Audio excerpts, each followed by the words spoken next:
Oh, you have to stop. What's going on, Breeze? Hey, style, what's going on, not one? Everything too wild. What's wrong? But that Passover demon is something else, huh? How you say that? You'll see.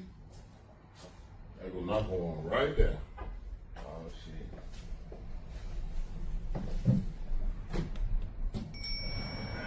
Hey, Shalom, stop. Hey, Shalom, stop. What's going on, not one? Y'all need to pay y'all Passover fee? Nah, I pay mine in a couple weeks. About 2-3 weeks. I paid half for it, man. Half for it. Con. 2-3 weeks, huh? Ouch! Knowledge. I know you ain't trying to teach class and you ain't pay your Passover fee. I can't teach class out of one? That's on you. Lord be with y'all. Lord be with you. Let's get it. Let's get it. Ooh-wee. Lil Joe don't do nothing. Alright. You know what? I'm tired of betting these dollars. Nigga bet 10. Nigga bet. Nigga bet. Nigga bet. Nigga bet 20. Nigga bet. Oh, yeah, watch. It's gonna hit. Oh. I know y'all niggas ain't in there shooting dice. Y'all ain't pay y'all Passover fee. Con, sir. Lord be with y'all. Con. That's on you. Lord be with you. Get your money up.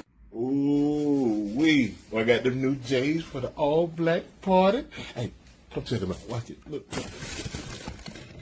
Oh, shit. I know you ain't about to bring new J's and you ain't pay your Passover fee. Con, sir. That's on you, Ak. Lord be with you. Con. Lord be with you. Damn. Oh, man, this Passover demon been crazy this year, man. Come, sir. Bruh, Osanaka been everywhere. Man, the nigga was in my house. Wow. Hey, let's just go on and pay this Passover fee right now. Come, I'm about to pay mine now. Yeah, me too. I know y'all ain't about to pay the Passover fee and y'all ain't pay the Passover fee. What y'all waiting on now? I'll take care of it right now, sir. That's on you. Okay. Lord be with you. I don't want con, sir. Lord be with you.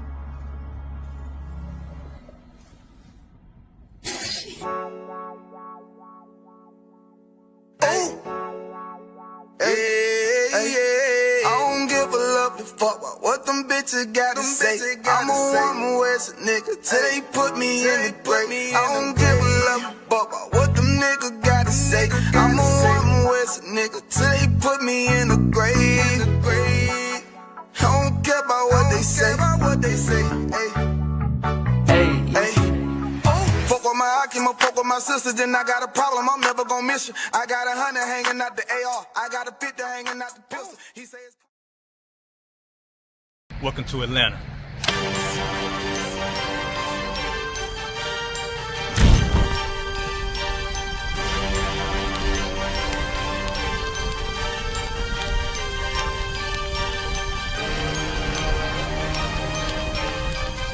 Crisis Officer 5000, Jeremiah, the camp leader of Atlanta.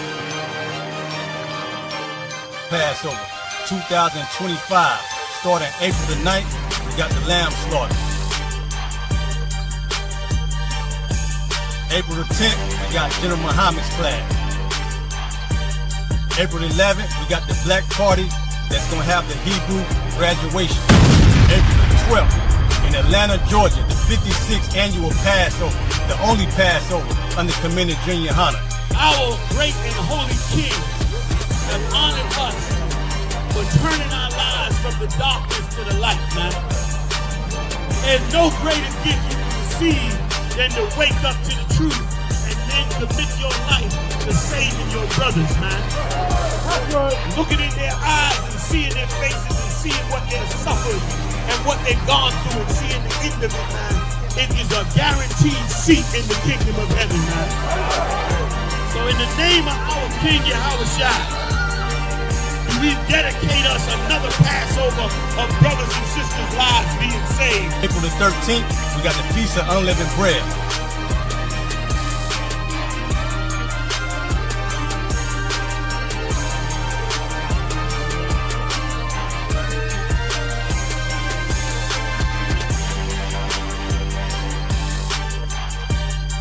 love.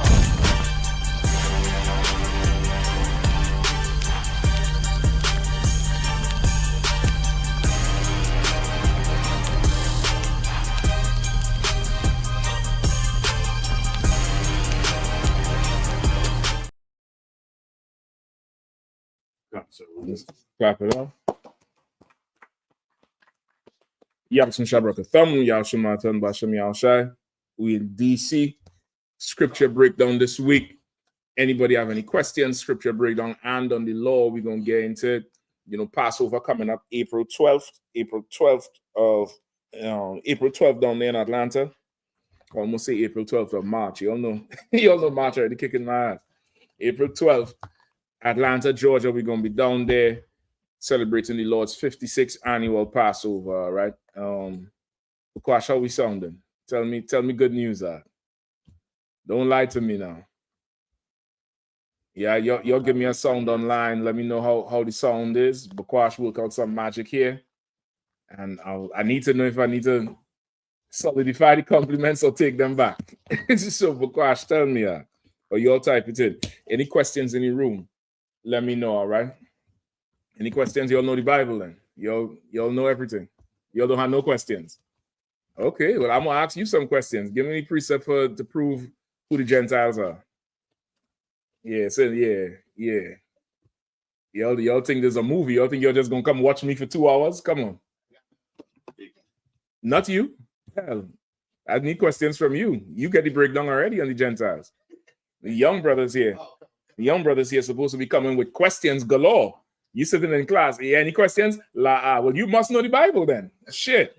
Yeah, I mean, you must know, everything. Tell me about Methuselah. Yeah, I mean, y'all need to be studying some more. Y'all need to be reading some more. Surely. You know what I mean? Go ahead. All my questions, even younger officers, the truth came from, trying to tell people the truth, and they were rebutted. I would always ask. It could come from all sides. It could come from that. It could come from reading and studying. It could come from a battle you're having with family members. It could come from something you see in the news. It could really come from anywhere. You get the point? It could really come from anywhere. All right. What's the read on the mic? Is it good to Yes, go? Shakta. Yep, Shakta. Well, you need some feedback. Yeah, Trinidad, how is the audio sounding? Your song and clear, sir. You sure? Cancer. So Bakwash could get his props then. I could give Bakwash his props for fixing the problem. Oh, if I could, can we just wait to the end?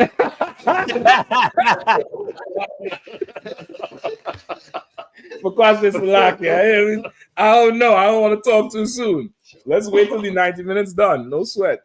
We're gonna rock with it like that. Go ahead. Also, young man Devon says, John 1:12, King James Version. But as many as received him, to them gave he power to become the sons of God, even to them that believe on him name. John 1 and what? 1:12. He said that's a precept for Gentile, or is that a precept for Gentile? Is that a precept for Gentiles? No. Let's get it. Let me hear 1:12 first. All right, but I want to say no. I definitely want to say la.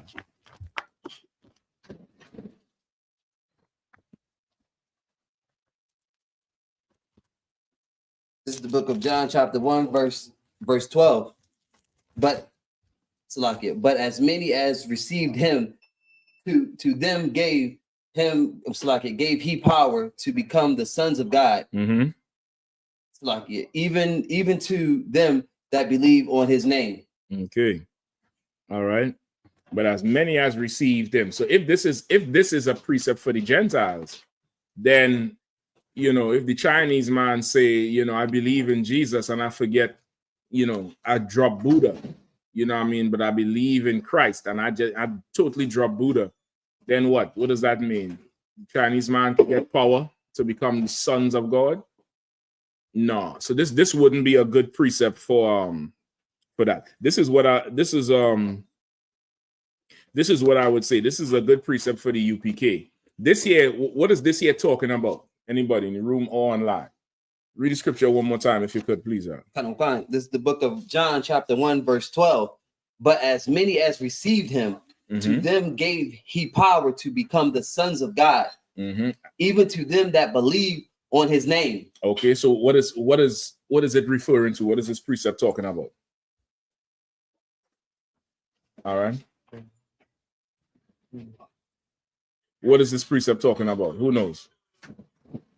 It's talking about the brothers who basically brothers who hear the truth and come into the truth.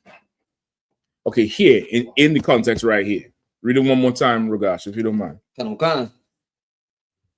This is the book of John, chapter 1, verse 12. But as many as received him, to them gave he power to become the sons of God, even to them that believe on his name. All right, what is he talking about? Whoever. Go ahead, Bakwa. It's just saying that it's the people who are so-called Black, Hispanics, and Native Americans that didn't follow the law when they okay, give me here. Give me what does it say in here? Let me let you continue. Maybe you have it. Go ahead. You have some verse 13, sir? No. Bakwash, I'm talking about.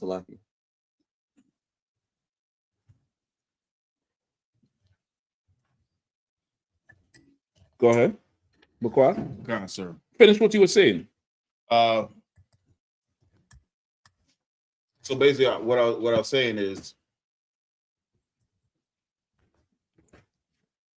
the people who come on, finish it. Anybody who he was talking to, which he was talking to so-called Israelites, if they received, what he was saying, they will be, Okay, what who was saying? What John was saying. No. Oh, this is John. So it's what Christ was saying. This is talking about Christ.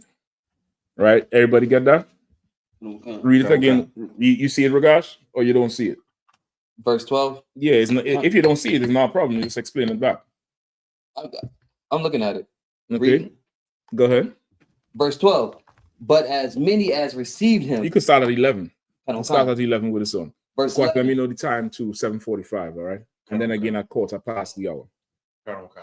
Verse 11. He came unto his own, and his own received him not. Verse 12. But as many what does that mean? He came unto his own received them not. His own people didn't. Who's he? Christ. So his own brothers didn't accept him at the time. That's what everybody thinks, because they say he came unto his own and his own received them not. That's not what it's saying. All right. I'm gonna skip you for now. You all already get the breakdown. Go ahead. Yes. Tell them where you at. John chapter 1, verse 12. No sweat. Regards. So you reading? No. What does 11 mean?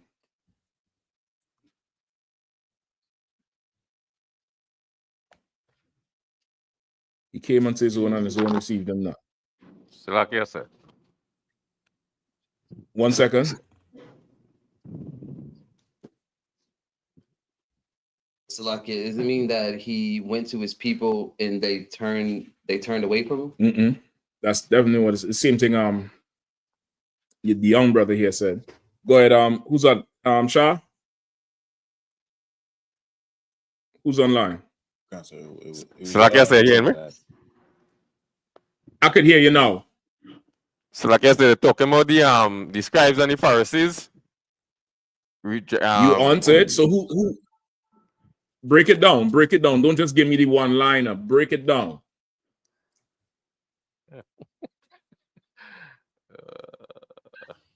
So who is the he? He came unto his own. Who is the he? So like I said, Christ. Christ. And who is his own? So like I said, the scribes and the Pharisees. All right. Now make me understand it. That's correct. Make me understand it. What is it saying? So like I said, like Christ being the one and the true prophet, right? But now now them now is no. Well, not the true prophet, but what was Christ's title? The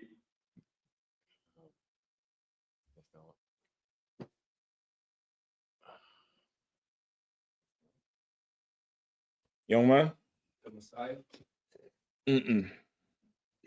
They call him that, the Messiah or the deliverer. Christ has a specific title. He has a job. Come on, y'all don't shame me now. Don't, come on. For anybody who know, this is not I.S.U.P.K. DC in this particular time. This is I.S.U.P.K. I don't know where the fuck we at. We'll come back to I.S.U.P.K. DC in about 2 minutes. What's Christ's title? Come on, Barack, help me out. Pass the mic to him. Barack's got a smile already. Yeah. Come on. Oh, come on, Barack. You of all people. Come on. Be a priest. What kind of priest? I'll take that, but that's not the answer I want. But I'll take that. Come on, Ayanla. I see you itching to say something over there now. I see the pink is radiating. Go ahead. Well, I was gonna say king. He is the king. Give her a hand. To water, sis. We back in DC now, yo. We back. We back. The GPS to try to take us somewhere down, I don't know where, but we back now. Christ is the king. He's in charge. His own is the people who are in charge. That's who Christ came to first. He came to his own, meaning the people who were in charge, and his own received him not. Sadducees and Pharisees rejected Christ. What good could come from Nazareth? You know, he's the son of a carpenter. They rejected his pedigree. They rejected Christ. And that's why he said what? Go to the highways and the byways and bid anybody who would come to the supper, anybody who would come to the, to the wedding feast, right? The sick, the lame, the this. That's how we get in here. You get the point? We get in here because we did not reject him. Anybody. But he went to those who was in charge first. Like if Christ came to the earth today, he would first go to the leaders, and the leaders are going to reject him. Now, Christ is on the earth today. How? Come on, y'all rock with me now. Y'all don't, goddamn. Come on, Pastor. Christ is on the earth today. How? Because we received him. So how is he on the earth? Through us. You right? I wanted to certain phrase a certain way though. Yeah, it was just about it. How? Come on, Akim. Come on, Bukwash. Because we're doing everything that he would do. So how is he here? In spirit. In spirit. Come on, what's going on? Y'all coming out of the winter? What's y'all brain thawing out or something? What the hell is going on, man? Y'all gonna make me have a conniption up here. Oh, bust a vessel up here, brother. Good night. Shit. Let me drink some water for that one. Hell. He's here in spirit. You get the point? He's here in spirit because we receive him. We do everything he does. We do what he likes. He does what the Father likes. We doing what the Most High likes. He's here in spirit, right? That's how Christ is on the earth today. And finish it. Just like he went to his own and his own rejected him. Today, what's going on? Exactly. So now we were on every street corner yelling to anyone who would listen to come to serve the Lord. Right. And they rejected. Right. And they rejected. You get the point? That's because who's our biggest enemy on the street? No. Christians. Right. Christians battle us more than white people. You watch 10 tapes, 8.5 is going to be Christians. Christian preachers, Muslim imams, which is Christians anyway, Rastafarians, the black bourgeois people. You get the point? I don't know how it's going to be no more because all of them ain't got no jobs now since Trump, since Daddy come home. Daddy come home and send everybody to their room. Get the mic to her. Man, I was watching on the news how how he laid all them people off right here in DC. Mm-hmm. And they all had their little little kid school backpacks on, like because they had 15 minutes to get up out of it. So they only had was like backpacks. That's just like on. school, huh? Yeah, it looked like school. Everybody's like, oh, see you later. They try to act like they was happy. Right. Yeah, it was hurtful. It was hurtful to them. He about to hurt some more feelings too. Barack called me about this Black Lives Matter thing in the plaza. Bring it out, Barack. Yeah, the mic. Go ahead. Well, so like sir, if I may, just bring up what happened on the Donald Trump or earlier this morning on the news. A lot of people at the slave was talking about it. That Donald Trump had canceled the Black Lives Matter, was going to take down the memorial and change the name of Black Lives Matter Plaza and change the name. It was America something. I could search it up right fast, but it was America something. Pull it up. I'm gonna need the article too. All right. Okay. Let me just finish this and we'll come back to that one afterwards. All right. So he came to his own received them not. Right. That's what it's talking about there. Go down to the verse 12. Verse 12. But as many as received him, to them gave he power to become the sons of God. Right. No, but as many as received him, he gave power to become the sons of God. What is that saying? What is that saying? Who has it? Who knows? Young man. As many as receive him, he gave power to become the sons of God. No, because they believed. As many as received him. Who's the as many that has received him? No, the one on the corner. Who are they?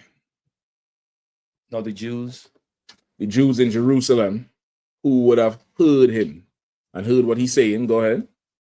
Those because they received him became sons of God. And what does it mean to receive him? No, they accepted him. Give me a little more. What does that look like? Like if I was looking at it, what would I see? Them changing their lives, them. That's it. That's what they want to break down. Because Christians think receiving him is, singing and dancing in church. Christians think them receiving him is talking about him, praise Jesus. What would Jesus do? The little wristbands they wear, WWJD. That's what Christians think receiving Christ is. Receiving Christ is not celebrating Christmas no more. Receiving Christ is not eating pork no more. Receiving Christ is not being a Christian no more. Receiving Christ is being able to say the white man is the devil and not feel like a traitor. Right. Some people say it and feel like a traitor. They say it and it's like, I'll go wash my mouth out or something. Yeah, I mean, like I said, it's something bad. That's you receiving your king. You get the point? And this time we living in, you're going to really have to decide whether you receive Christ or not, because you're going to receive Donald Trump. You understand? You're going to receive Donald Trump, and you're gonna really figure out which God you serving in the next 4 years. Right. You're gonna really meet your God, that Lord and Savior, not my Jesus. Where is he? That's what I want to know. Where is your Jesus?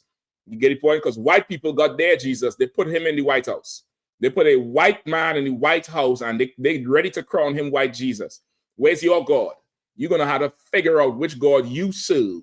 And you're going to have to show that you receive Christ, right? Just like if you receive Donald Trump, he's going to give you what? The power to become sons of America. If you don't receive him, then you can't be. Ask Zelensky. Ask Trudeau up there in Canada. Ask every Latino. You get the point? And Benjamite and Levite. Ask everyone. On the flip side, if you obey Christ, you get in his spirit, you do what he likes, what he doesn't like, you obey the law, you listen, you follow what he's saying, you're going to have power to become the sons of God. And that's a powerful thing to become as an Israelite. Why?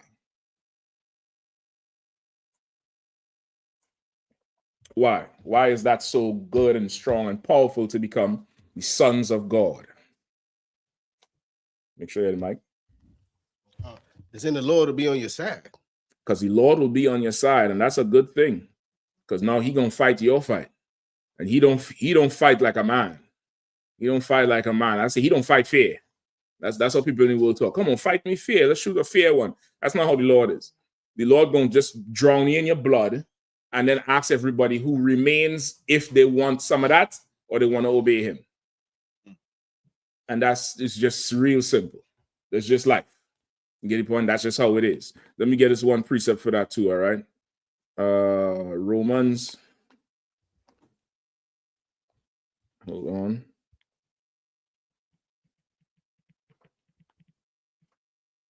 Three and 1. Start at 1 and go to 2. Romans chapter 3, verse 1. What advantage then have the Jew? Or what profit is there of circumcision? That's what I was just asking. What was the benefit of what? Being a son of God? What profit has a Jew? And what benefits, like it, what advantage had the Jew? And what profit is there of the circumcision? Right? Meaning to keep our laws, keep our ways, to become an Israelite. What profit is there? That's what people would ask you. You want to be part of this cult that everybody hates? You want to be part of this cult that they, say is what they call us, a hate group? You want to be part of this cult that don't celebrate 4th of July or your birthdays or Christmas or Valentine's Day? I know you sisters, y'all get the brunt of it because his sisters are supposed to be all lovey-dovey and adored. Your man must not love you. He don't give you Valentine's Day. Well, let's see what the ones who get Valentine's, I wonder what else they get it. We could go to the clinic and find out. We could go right there and find out what else they get in. You get the point? There's many. What profited being a Jew? Keep reading. Verse 2. Much every way. Say it again. Much every way. Say it again. Much every way. Much every way. What profit is there? Every way is a profit. Every way, and profit meaning benefit. Every way there's a benefit to being an Israelite, to knowing you're an Israelite, to starting to live the life that you were born to live. Right? You're an Israelite by blood, one. But of course, growing up in captivity, you don't take on the religion and the ways and the spirit and the culture and the laws of your oppressor. But you could now change and take on the ways and the culture and the spirit of the Most High. You could take on the ways and the culture and the spirit of our King. You could change, and now you're going to start to really benefit. You're going to start to really profit. You're going to start to gain an advantage to those of us who refuse our King. You're going to start to gain an advantage to those of us who don't want to change, who don't want the benefit. You see the advantage. Now, to them, it's going to look like you done ruined your life. You done, you get brainwashed. You ain't having no fun no more. Because fun to them is death. Because of the people, because of how the demons work. For people in the world, fun is death. It's absolute death. You get the point? I mean, from the slightest, the slightest thrill to the more extreme stuff. In the world, you learn to enjoy near brushes with death. You learn to love it. You get the point? You learn to enjoy it. You learn to embrace it. You learn to love it, which is why you are allowed to drink, but it's only good if you could drink till you just, you turned, you lit, you stupid, you driving drunk. White boy wasted. Say again, white boy wasted, right? Only to the extreme you could enjoy it.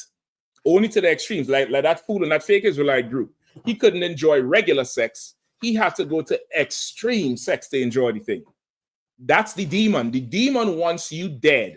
The demon wants you destroyed. So life in here for most people is boring.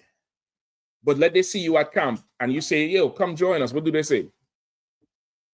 What do they say about when you say, man, come back here, man, come join us back here. Come being a priest and a prophet of the Lord. What do they say? What do they say? Nobody knows? They say, man, listen, man, somebody gonna kill y'all. Y'all gonna die. You're gonna lose your job. You're gonna do this. And somebody always calls the school and say, yeah, remember that brother? Yeah, he always used to watch you all. He's dead now. And we still here. So I don't know what you're listening to a demon in the world. You're following things in the world that want you dead and not gaining the advantage of becoming a Jew.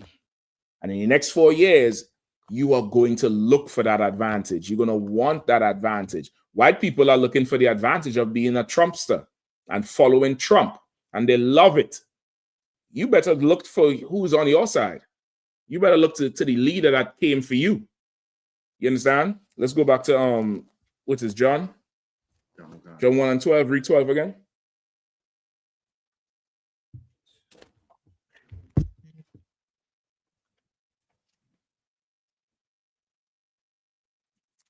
Whoever have it, anybody who have it, just grab it and read it.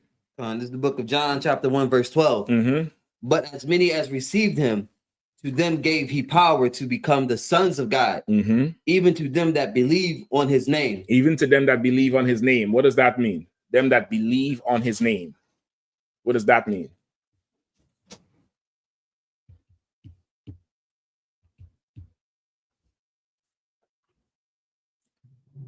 Anybody? Tripod, you? Oh, you were saying something? Oh, no sweat, no sweat. Trinidad. Yeah, go ahead. Yeah, so like sir, believe on his reputation, sir. To believe on his reputation. That's correct. To believe on his reputation. Meaning you're going to hear what Christ did, or you're going to hear what the men who have the spirit of Christ, who follow Christ, you're going to hear what they did, and you're going to receive him based on that. You get the point? You're going to receive him based on what they say and what they teach and the works they do. Give me another precept. Give me love them for their work's sake. Give me that. I think that's in Corinthians, maybe. All right.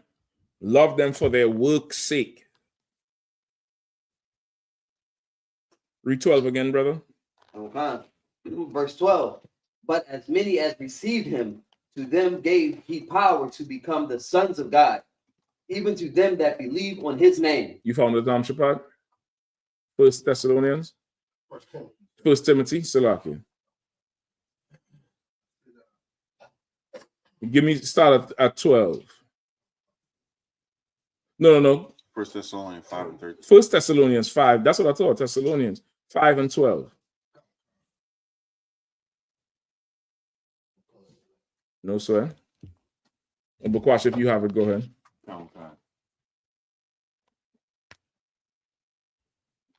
Right, if anybody else have any other questions, let me know quickly, all right? Go ahead.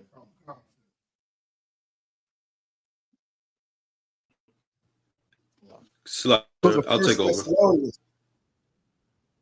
No, sir. Go ahead, Khan. This is the book of 1 Thessalonians, chapter 5, verse 12. And we beseech you, brethren, to know them which labor among you and are over you in the Lord, and admonish you. And admonish you. Salaki, and admonish you. Go ahead. Verse 13.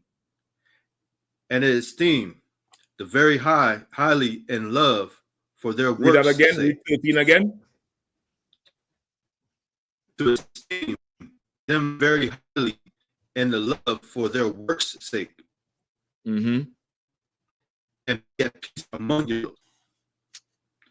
Now we exhort you. Right. No, that's good right brethren. there. Right.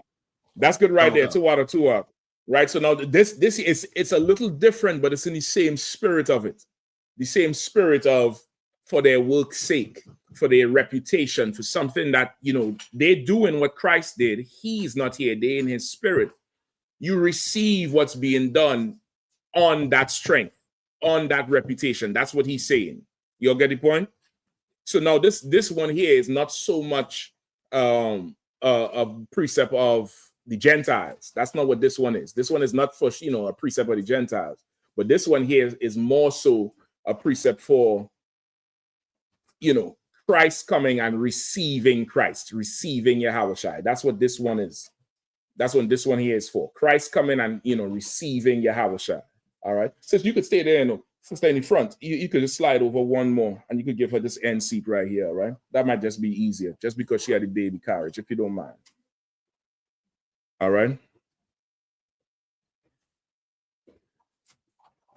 Where we at? Any more? Any more questions? Anybody? Oh, we good. We good on this one, right, Bukwash? Yeah, concert. All right, no sweat. Sorry, Let me. I have a question. Go ahead. How do I say this? Okay, so when I first started coming around and everything, it was only basically like one story of a brother who endured to the end. You know what I'm saying? It was an older brother that was up in Philly. He would come to class all the time, and right before class, he would just sit on his bench, and you know, one day that's where they found him. You know what I'm saying? But now it just seems like, you know, more and more are passing away. You know what I'm saying? Whether they're old or young, you know what I'm saying, seemingly healthy or whatnot. Is there something, you know, like a precept that says something about this? You know what I'm saying? Like that something like this is going to happen towards the end? Yes and no. Yes and no. All right. I think the brother you're talking about is Officer Ibaria. Ibaria was an older brother. He fought in the war. I forget which war. I think it was Vietnam. It was Vietnam. It got to be Vietnam War. He was way old for that Gulf War. Could be the Gulf War. I know there was another older brother that just passed. That's not him. But Ibaria was also in Esau's military. He's an older brother. Did Hebrew Academy. Hebrew Academy was a K, and I remember it good because I think that was one of the last years I instructed. This was in Philly, and he was giving Ibaria a break with the cane because he have a cane now. He could hardly walk. And Ibaria he ain't want no break out. He want the punching bag. He want the drills. He want every damn thing. And, you know, if you want smoke, you're going to get it. He ain't punking down. You know, of course, and Ibaria passed on his way to the school. He was an older brother, though. He was walking to the school and stopped on a bench to rest down the hill from the school and died right there. Passed right there in his cover, everything. Ibaria endured till the end. Right? And give him a hand for that. That's excellent service. You know what I mean? An excellent example of how to be. And to let you know is you're never too late to change. Right. You're never too late to start to receive your king. Right. You're never too late to, you know, turn a new leaf and change your life over and follow your king. There's no excuse really for it or to not do it. Now, as far as, you know, other people passing, death is a part of life, right? Death is a part of life that everyone has to deal with. The Bible says there's a time for everything under the sun. A time for joy and a time for sorrow, a time to be born and a time to die. That's in the Bible. That's in the book of Ecclesiastes, all right? That's in the book of Ecclesiastes, all right? So now, how you but how you reason in your mind how things happen. We reason on a linear path. We are very chronological in how we think. This got to happen first before that, and then this happened. And we tend to pattern our life like that. And we never think for 1 minute that it doesn't have to go that way. You get the point? Like you think, go to school. In fact, yeah, there's a nursery rhyme about it. First come love, then come marriage, then come a baby in a carriage, right? Is that how life is? Many times that carriage knocking on the door, like, you know, what's going on? You get the point? Like we think in a linear way, and that's not necessarily how life is. For a lot of people, you saw the movie John Q. He say, my son gonna bury me. I'm not gonna bury my son. And that's a very hard thing to accept if you're a parent. Because your children's supposed to grow up and then take care of you once a man, twice a child in your age, and then eventually bury you. What if you had to bury a child? That's not how this thing flows. You get the point? So it could happen. It could definitely happen. So that's one way to understand it. Get the point? Don't think like it's supposed to be like this all the way until death. It don't have to be. And that's why we live how we live. We don't believe in YOLO, but we definitely live every day like this could be my last. Get the point? Like brothers who in the camp know for a fact when we circle up and we say them prayers is because we don't have to come back. You think in the kingdom some white people could have a goddamn camp on the corner? You think that could happen? You're not supposed to return home. I don't know if you all understand that. The stuff you say on the street, you brothers, you're not supposed to come back home. That's not supposed to happen. How is that even happening? You're not supposed to win in court. How many court cases brothers done had in here? You go to court and the judge throw the case out. The other side, whether it's the prosecution or landlord who you're fighting, they just so used to running roughshod over niggas. They ain't even prepare the case good, and the case fall apart in the court. That's because now the Lord is with you. But if you was not with him, you would die in the street like everybody else. You'd go to court and just get, ran through and years and fines like everybody else. But what we do, you're not supposed to make it back home in one piece, much less alive. You're not supposed to. But from repeated success because of the Lord, because the Lord is with you, sometimes you could take it for granted. You could take it for granted that death is far away from me when death is so close to you, so close to you. But though you walk through the shadow of the valley of death, you ain't fearing nothing. You fear the Lord. Before the truth, you were scared of the stick-up boys. You scared of getting robbed. You scared of getting shot. You scared of getting whatever. Now, who do you fear? The Father you fear. So whatever happened, whatever. That shit don't matter. And that gives you a certain amount of freedom when you take to the streets. And that's why we say what we say and do what we do and act how we act. Because this is the Father's program. This is not our program. So now with that said, can death happen? Yes. Is it a usual thing? No, it's very rare. So it's so rare that now that it's happening a little bit more, it seems like this is an aberration. And it's not an aberration or an anomaly. That's the word, right? Anomaly or outlier. But that's not what's happening. When you came into the school was what? 5-6 years ago? Maybe 7, something like that. When I came into school, it was 9 people in one red van from Philly. People was dying all the time. The school is getting bigger. It's getting way bigger now. Every day is growing. So now what would have normally happened? You hear about it more now because there's more people. You get the point? If there's 5 versus 5,000 versus 50,000, you're going to hear about it more. You're going to hear about more issues more now because there's more people. You get the point? You're going to hear, and that's good because now, not good in terms of, of course, condolences to anybody who suffered a loss, but it's good because it means we're becoming a nation.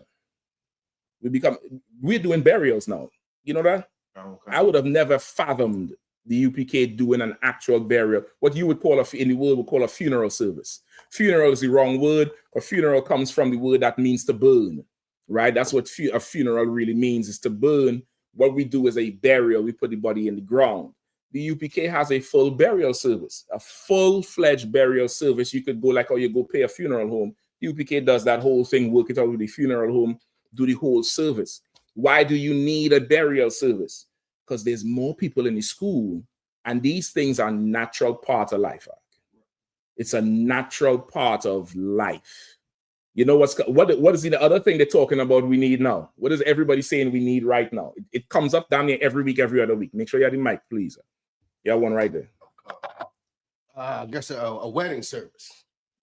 Oh, no. They sell those things in Target. It's called a bed. They call it bed.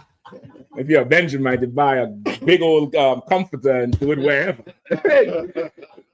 No, but that too. But no, go ahead. A school. Explain a little more. I keep telling you about these one-word answers. This is what you have to realize, right? Communication is a very, very funny thing. What's in your mind, nobody knows. You understand it. So you see, when you utter it, and it resonates with you. It's like a double check with you, like, yeah. I don't know what the hell you're talking about. There's many schools.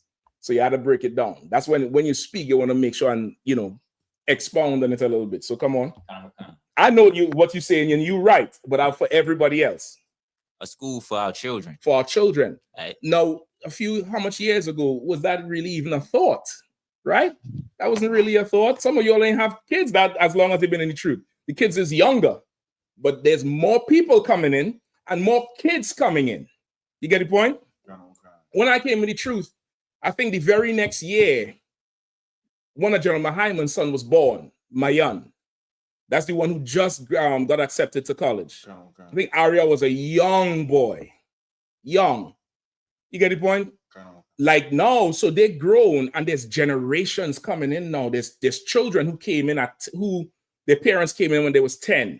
There's children whose parents came in when they was 20. Then there's children who was born into the truth. Their parents is already here. And there's more of that. So what do we need now as a nation? We're going to need some schools for these young kids in about 4 or 5 years. There's going to be a whole generation of 5-year-olds. You get the point? When before one brother have a child, is you swear it's, 4th of July with the baby shower, the celebration, because it's so rare. But now it's norm because this is a nation. We building what we talking about. And this happens with everybody. The Jewish man have his own hospitals, his own schools, his own police. Chinese people got Chinatown. What's up? Oh, no sweat, no sweat. You good. You got I peep the time too. You good. Chinese people got what? Chinatown and their own schools, their own buses. You get the point? Because they're a nation. These are things a nation needs. You get the point? So when as we grow up, you're gonna hear about way more things, more issues coming up. And as you grow in the truth, you don't want to look at issues as tragedy or a problem. Issues are an opportunity for you to serve your nation. And issues mean we have a nation now because why? People are bringing the issues here, which is a good thing. It's a good thing. They're bringing the issues here. So now, of course, death is one part of it, and it's such a blow. It's a loss. It's a loss of life. It's a loss of memory. It's a loss of time. It's very hard to internalize, to appreciate. Just remember, we're doing a real physical job in building a nation. And these are things that happen in a nation. Now, of course, the deaths would come varying. Young, old, middle, whatever, man, woman. Let me give you one, give me in the Apocrypha. Is it Ecclesiasticus? Hold on. Oh boy, hold on. Wisdom of Solomon or Ecclesiasticus? Where he was translated or trans something. Hold on. All right, give me this first. Give me Wisdom of Solomon 3.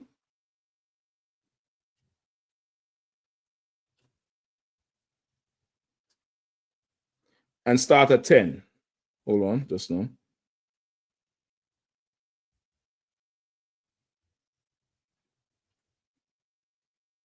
Start at 9.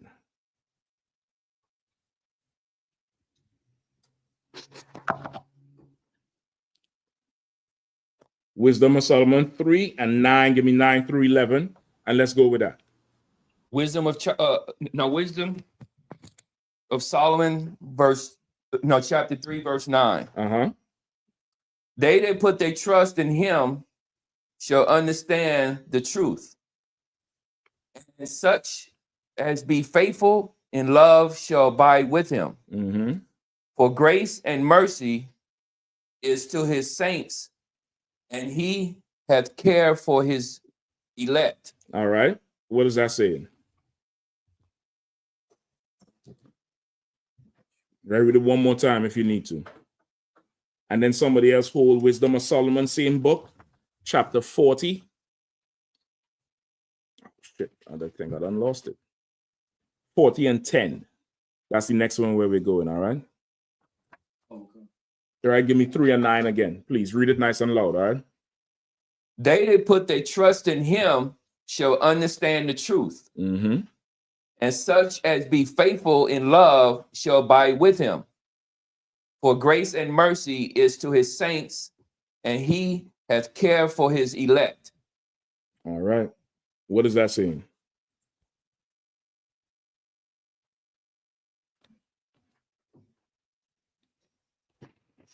Anybody? Pass the mic to the brother.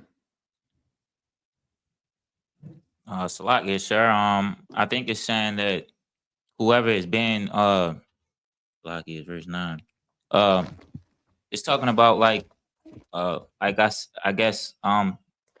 you know, the brothers and sisters that, you know, trust in the Most High, and with His words, and stay faithful and continue, you know, to, you know, follow His laws and His statutes, that they'll stay close to grace, that the Most High will continue to have grace and mercy for, you know, His chosen children. What does it mean? And be faithful in love. Faithful in love, like I guess, faithful in love, I guess, doing the work and believing. You and want it? being in love, and like. Stop right there. Stop. I'm gonna cut you off right there. I ain't gonna let you do it to yourself. I'm gonna save you. Give him my hand. He stopped right there. He was going off the cliff. I got you, bro. I'm pulling you right back. He said being in love. Where is that? Why? All right. Anybody else? What does it mean faithful in love? Yeah, one right next to you. Oh, so. But love is following the commandments. So faithful in, you know, obeying the Lord's commandments. That's what the Bible said. And this is love, that we follow after His commandments. Love is not a feeling. That's why I stop you right there. Because of course, if you could be in love, you could also be what? Out of love. But the sun still comes up according to the law of the earth, right? Rain still falls downwards according to the law of the earth. So the law is what really matters. Feelings come and go. That's just, you know, human nature. Feelings come and go. You should never do anything based on feeling. You should do things based on law and what's right and what's there. The feelings come and then the feelings go, which is why you can't, I want to say never do anything, meaning don't make decisions on a feeling. Make a decision based on you deciding this. And no matter how I feel tomorrow, I've decided this thing. So it still gets done. That's how you should carry it as best you can, as much you can. Because outside of that, brother, you going with a peg kit. Excuse me. Go ahead, Bukwash. And then make it disappear. What the fuck would you say that shit? Disappear where, nigga? Where did it go? Go ahead. Concert. When I was before I actually, you know, came in to the truth, I was watching the videos. You know what I'm saying? I was watching everything that I could watch. And the only reason why, because at that time was like, it's okay, if I cross that quote unquote cross that line, I know, or I thought I knew what was going to come with it. And I just didn't want to deal with that at the time. And then, you know, like I was telling brothers, you know, I seen the Officer Bun, you know, had it wasn't street speak, but it was like interviews, and it was like literally like down the block from where I was sitting at. Right. And I was like, okay, yeah. It's about time now. That's it's about time now. The Lord bring it right to you. Listen, Bukwash, listen, that's a good story. Most of us just don't come in the truth because weed is too delicious. You have a nice, complicated story. Most of us don't come in the truth because, you know, them hoes are goddamn. That's what most people don't come in. They listen, they know it's the truth, but they'll never come in because, boy, I have to give up this weed. I had to give up this pork. I can't slide in them DMs no more and meet you this Saturday night. You know what I mean? For, you know, the accidental fling. Like, how did this end up like here? Most of us don't come in the truth because of that. Because sin is too delicious. Sin is tasty, brother. It's fantastic. It's tasty. It feels good. It smells good. It looks good. It tastes good. And it's just too good to give up. You understand? That's most people's struggle. That's most people's struggle with coming in the truth, and really by extension, anything. You look at any professional that operates at a high level, you have to cut off a certain amount of pleasure from your life. You just have to if you're gonna operate at that level. You're just gonna have to.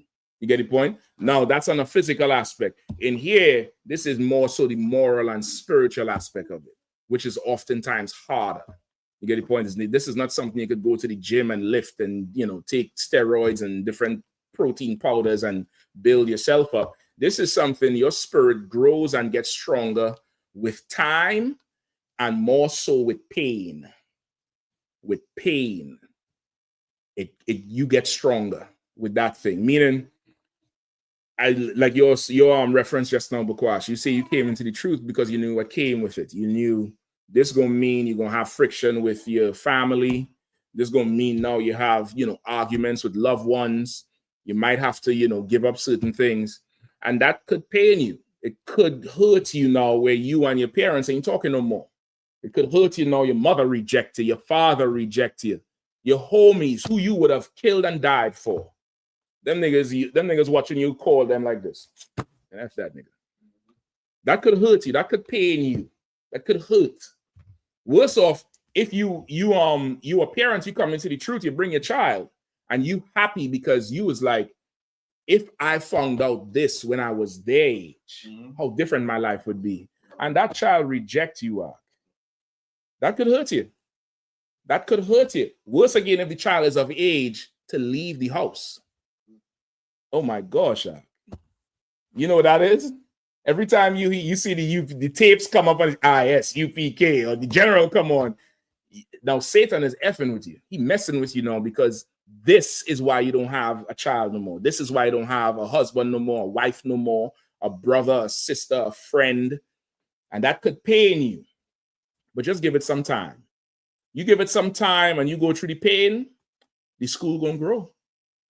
And you're going to get more brothers and more sisters and more. Listen, I want to know she was the only one in the class at one time. No, she's surrounded by sisters. Look at that shit. Get out of her hand. A ton of sisters now. At one time, I'm in the corner there and I'm like, boy, listen, she one day she just going to leave because there ain't no woman in the school. Well, you get the point? But over time, what will happen is you stand with the Lord. The Lord is going to give you, he said he will repay you back sevenfold everything you lose. He's going to give you more brothers, more sisters, more friends, more another husband if you're a sister, more wives if you're a brother. Both of y'all could make new children. That's the other thing. That's the other thing. You are some child, of course, that at the age where they could decide. And they decide not you. Go turn the lights on in the factory, man. Go unlock the factory door like in them movies. Turn the lights on and start the factory back up. You could make more of them. They can't make more of you. You get the point? Like you could get back everything you lose. And your spirit would get stronger now because of it. It gets stronger because now you stand with the Lord and now you done gained from the Lord. But that only happens if you could go through the pain. You have to go through the pain for it. You know what I mean? The sister here, you have a young baby, right? Didn't you, how was the 9 months? Was it good and glorious and like a nice candy ride, or it was painful? It was painful, right? That back hurt. By the 8th month, you can't take a deep breath. You breathe in half breaths because her lungs done now spread and losing capacity. A stomach could only go so high to take the deep breath. So she can't breathe. She's going through pain. Forget about the feet hurt, right? How was the pregnancy? How was the not the pregnancy, the labor? How was delivering the baby? Was hell? Yeah, she looked around first. Hell yeah. But now you're the happiest mother in the world, right? And you'll do it again, right? That's the crazy thing. I don't understand women now. But I get in my hand out. Shit. Y'all can't do my job, but I definitely can't do your job. But she done gained because she went through the pain of it. And she looking forward to do more. She done looking because you done went through the pain of it. And that's just life. Life is like that. And it's going to add to your spirit if you could go through the pain for the righteous thing. For the sometimes you might get counsel to do something, brother. I don't know. Get counsel to do something. And you hang up the phone. The general, he already know you ain't going to do shit that he say. And brother, then you decide to do it and you go through the pain. You're sour for a while. You're grieved for a while. And then it becomes clear why you were told to not do something or do something. It becomes clear. And then you just go by you buy some scotch, you buy some lunch and send it up for the general and say, what's this for? Okay, just because it's Tuesday, so you get the point? You go through the pain, you're gonna get stronger. You understand? That's really what it is. That's this verse right here. All right, read it again.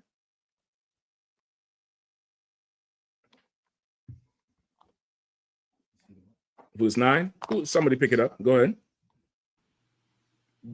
They that put their trust in him shall understand the truth. and such as be faithful in love shall abide with him. For grace and mercy is to his saints, and he have care for his elect. And he has care for his chosen. All right, keep going. Verse 10. But the ungodly shall be punished according to their own imagination. Ooh, I ain't got to tell you that. According to your own imagination. That nigga said it was a fantasy. He said it was a fantasy he wanted to live. Read it again. But the ungodly shall be punished according to their own imaginations. Go ahead. Which have neglected the righteous and forsaken the Lord. And listen, this is the same thing we was talking about. He came to his own and his own received them not. Manager YAHANNA brought it out on the radio show Monday. I know you all seen the interview with him and Tazariak down there. But these fake Israelite groups always call the school to solve their problems. That's what a lot of people don't know. They call for counsel. A lot of their women call for marriage counsel, and the generals give it to them.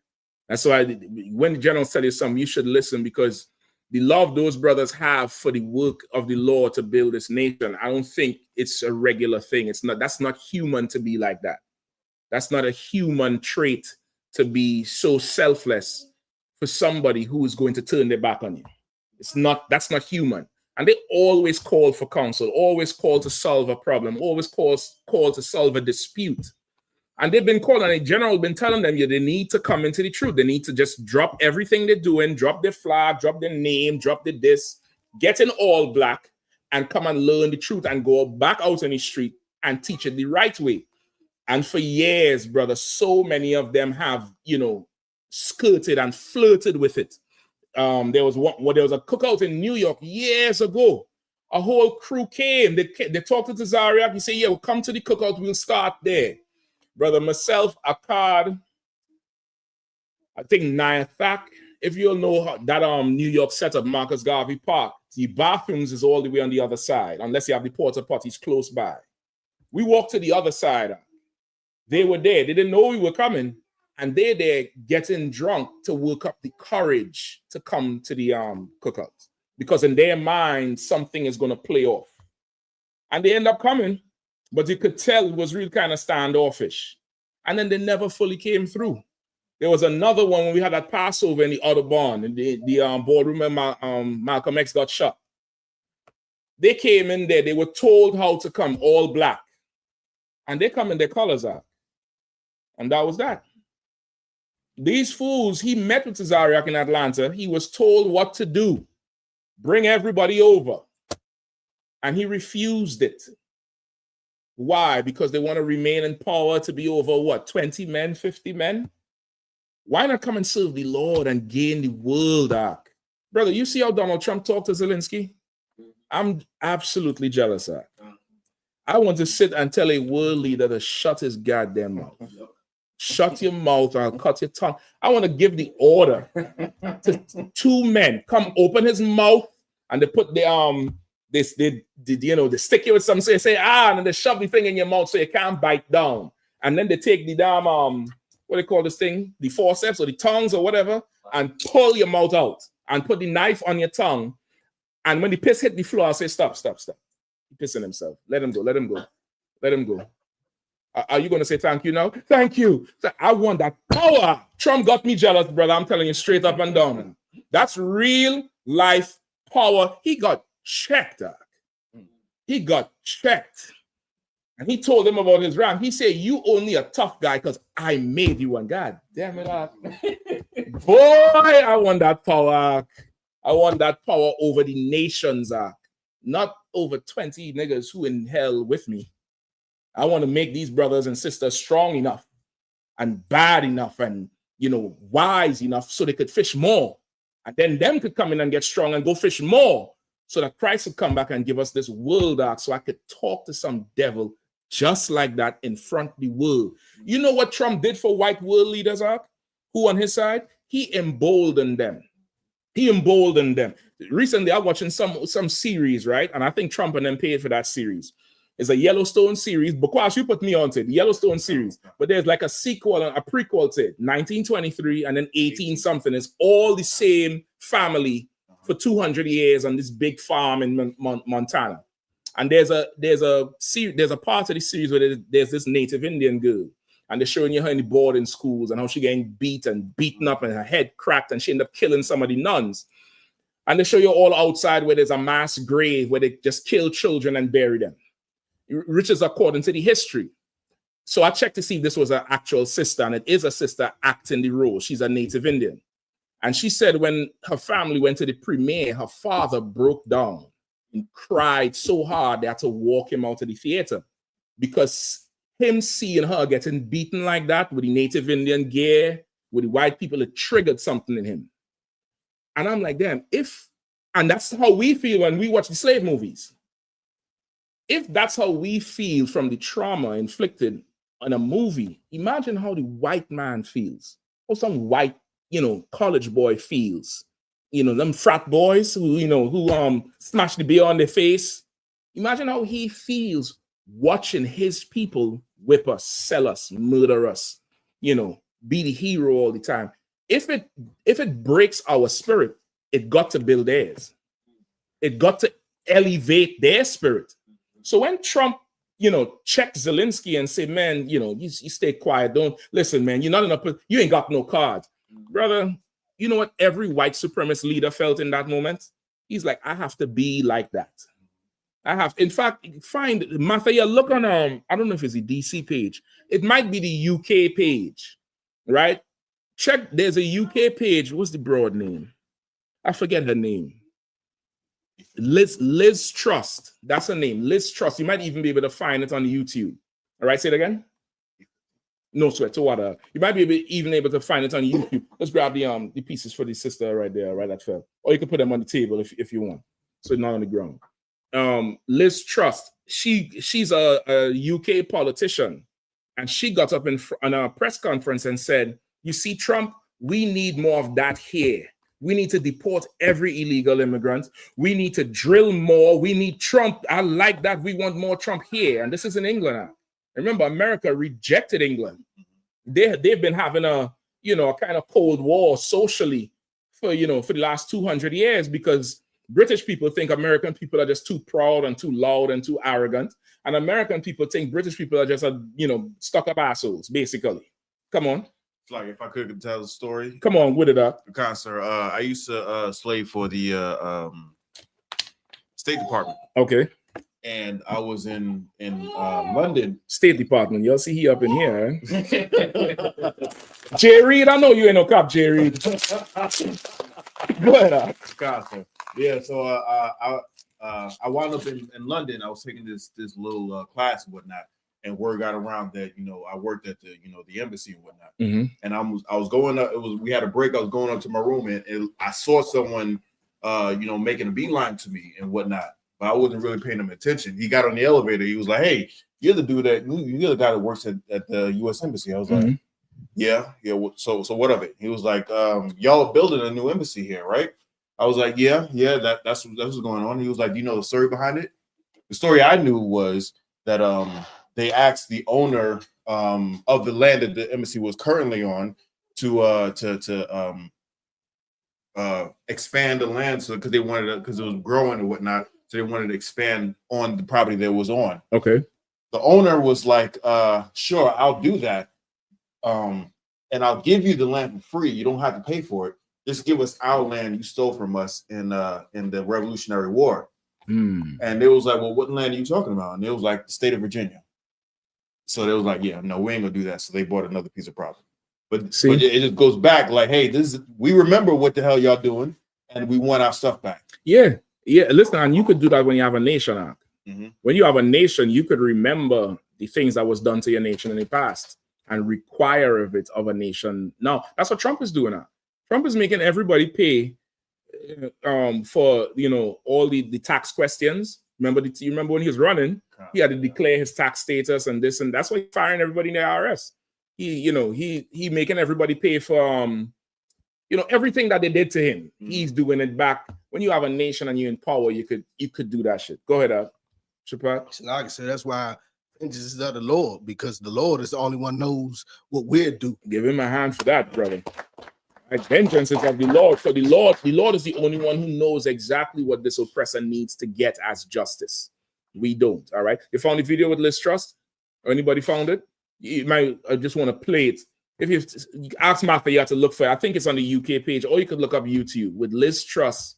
Her name is Liz Truss, Truss, or Trust with a T, saying that you need more Trump in England. All right. In the meantime, let's continue reading. All right. No, verse 11. Read 10 again. Yeah. But the ungodly shall be punished according to their own imagination. Stop right there. Hold on. You have it? You have the exact one I'm talking about? I'm not sure. It's a 2-minute clip. I saw a bunch of them, but it's a 2-minute Yeah, it's a clip. short clip. She's wearing red and she's in front of a CPAC. Yeah, I think so. If not, it's definitely on the UK page. You could just scroll down the videos there. Keep reading on. Which have neglected the righteous and forsaken the Lord. Mm-hmm. Verse 11. For whoso despises wisdom and nurture, he is miserable, and their hope is in vain. Mm-hmm. Their labors unfruitful, and their works unprofitable. Read it again. For whoso despises wisdom and nurture, he is miserable, and their hope is in vain. Mm-hmm. Their labors unfruitful, and their works unprofitable. Right? Whoso despiseth wisdom and nurture is miserable. There's another part in the Apocrypha where it says, in vain things is their hope, and in dead things they worship. And that's these people in these religions, these Christians and people outside the truth. They because they don't know the truth, they have hope in vain things, in ungodly things. You have it? All right, go ahead. No, let me finish it. They have hope in vain things and ungodly things, and become miserable. And people in the world don't deal with death well. They don't deal with death too well at all. You understand? Like, people in the world, you see it. They have a picture of the dead person. The person who died, the room the person used to sleep in, nobody could sleep on that bed.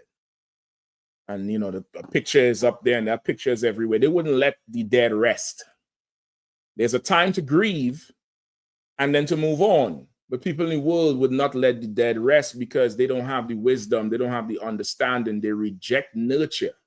They reject it, and now they're miserable because I'm sinking into serious depression and can't function, and misplaced love because they don't understand life, right? And it's good that you could have a place where you could come and ask about this death and what's happening, and there's brothers and sisters in the school that have passed, and how to understand it, because you have a place to understand that. When in church, the death is a business for the preacher. It's a business because he just going back to money, and he don't really care to soothe the pain of those who grieve. To get the point? Go ahead. No, my family member was telling me about somebody had died. It was a famous person, and I'm like, I don't even know this person. Right. And they were so grieved over it. It was like they were so sad about it. But meanwhile, you here in front of them, and they ain't showing you no love. That's Israelite. That's an Israelite. This is one thing you could count on is for us doing something like that. All right. So you're gonna get some more understanding on the death. Let's play the clip, then give me Wisdom of Solomon 4 and 10. All right. We see President Trump in the Oval Office signing off executive orders, and we want some of that in Britain.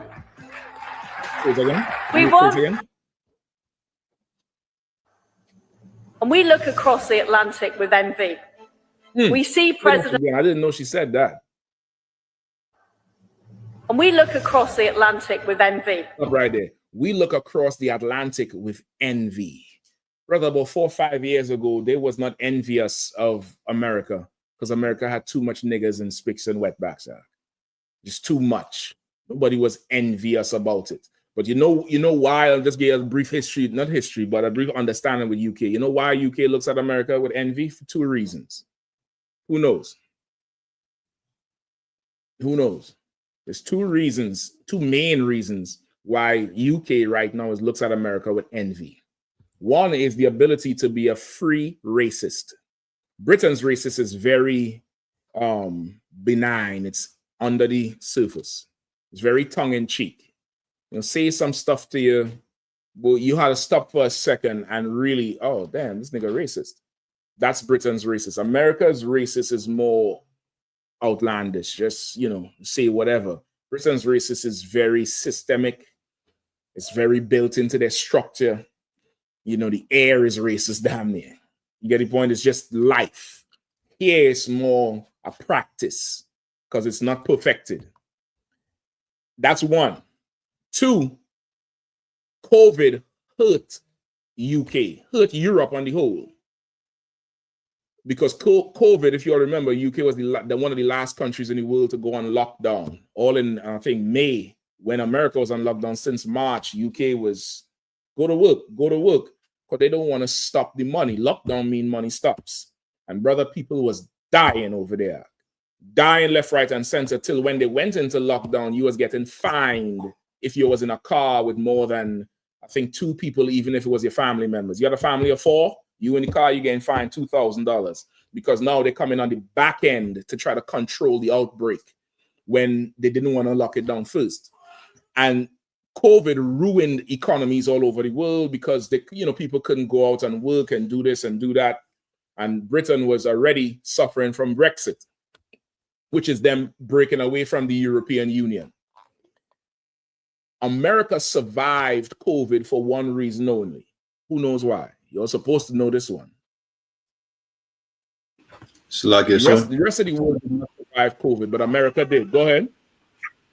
Because they had the Lord's children enslaved here. Come on, come on with it. And what does that mean? That means the so-called blacks, Latinos, and Native Americans are the Lord's children, and we the only ones that work this place. No, talking about with the COVID, that's true. But with the COVID, what did that mean for during the COVID time? Salaki, sir, during the COVID, we was the only ones that kept this place going, even during the COVID. We were the essential workers. Give him a hand. We were the essential workers. When you look everywhere, we were the ones on the wards. Of course, there was oppressors and other people there, but their people wasn't coming out like us. We was the ones on the wards. We was the ones who had the compassion to go. We were the essential workers for compassion and for the simple fact that we couldn't afford to not go to work. Many of us is hourly workers. Many of us live in hand to mouth with this damn check. You get a check Friday, 5:30, 6:30 is enough money to get to work for the next 2 weeks because we done paid bills. We had to go to work and we had to figure out how to remain clean and how to remain quarantined even though you're in a house. I done heard stories of nurses, that's why they had to make the nurses sleep in the hospitals. You remember that at one time they had them doing it. There was nurses who was going home and staying in the garage or staying in some other room and would never come back out to the rest of the house because they have to keep a quarantine. We were the essential workers. UK and other European countries did not rebound from COVID as fast because they did not have a slave force like America does. So they're looking, they're seeing, damn, these, you know, they had them enslaved. They was right to keep them so close. And then Trump coming with this white supremacist pride that he's instilling now. She said, we look across the pond, meaning the ocean. That's what they say. They look across the pond and we envy America. Right now, they're jealous of what white people have built in America. Americans think they lose in their country, right? We lose in America. These colored people taking over. There's white people across the sea looking at what you built, and they could see you ain't losing nothing. You built the greatest country. So what is you even talking about? Play it again.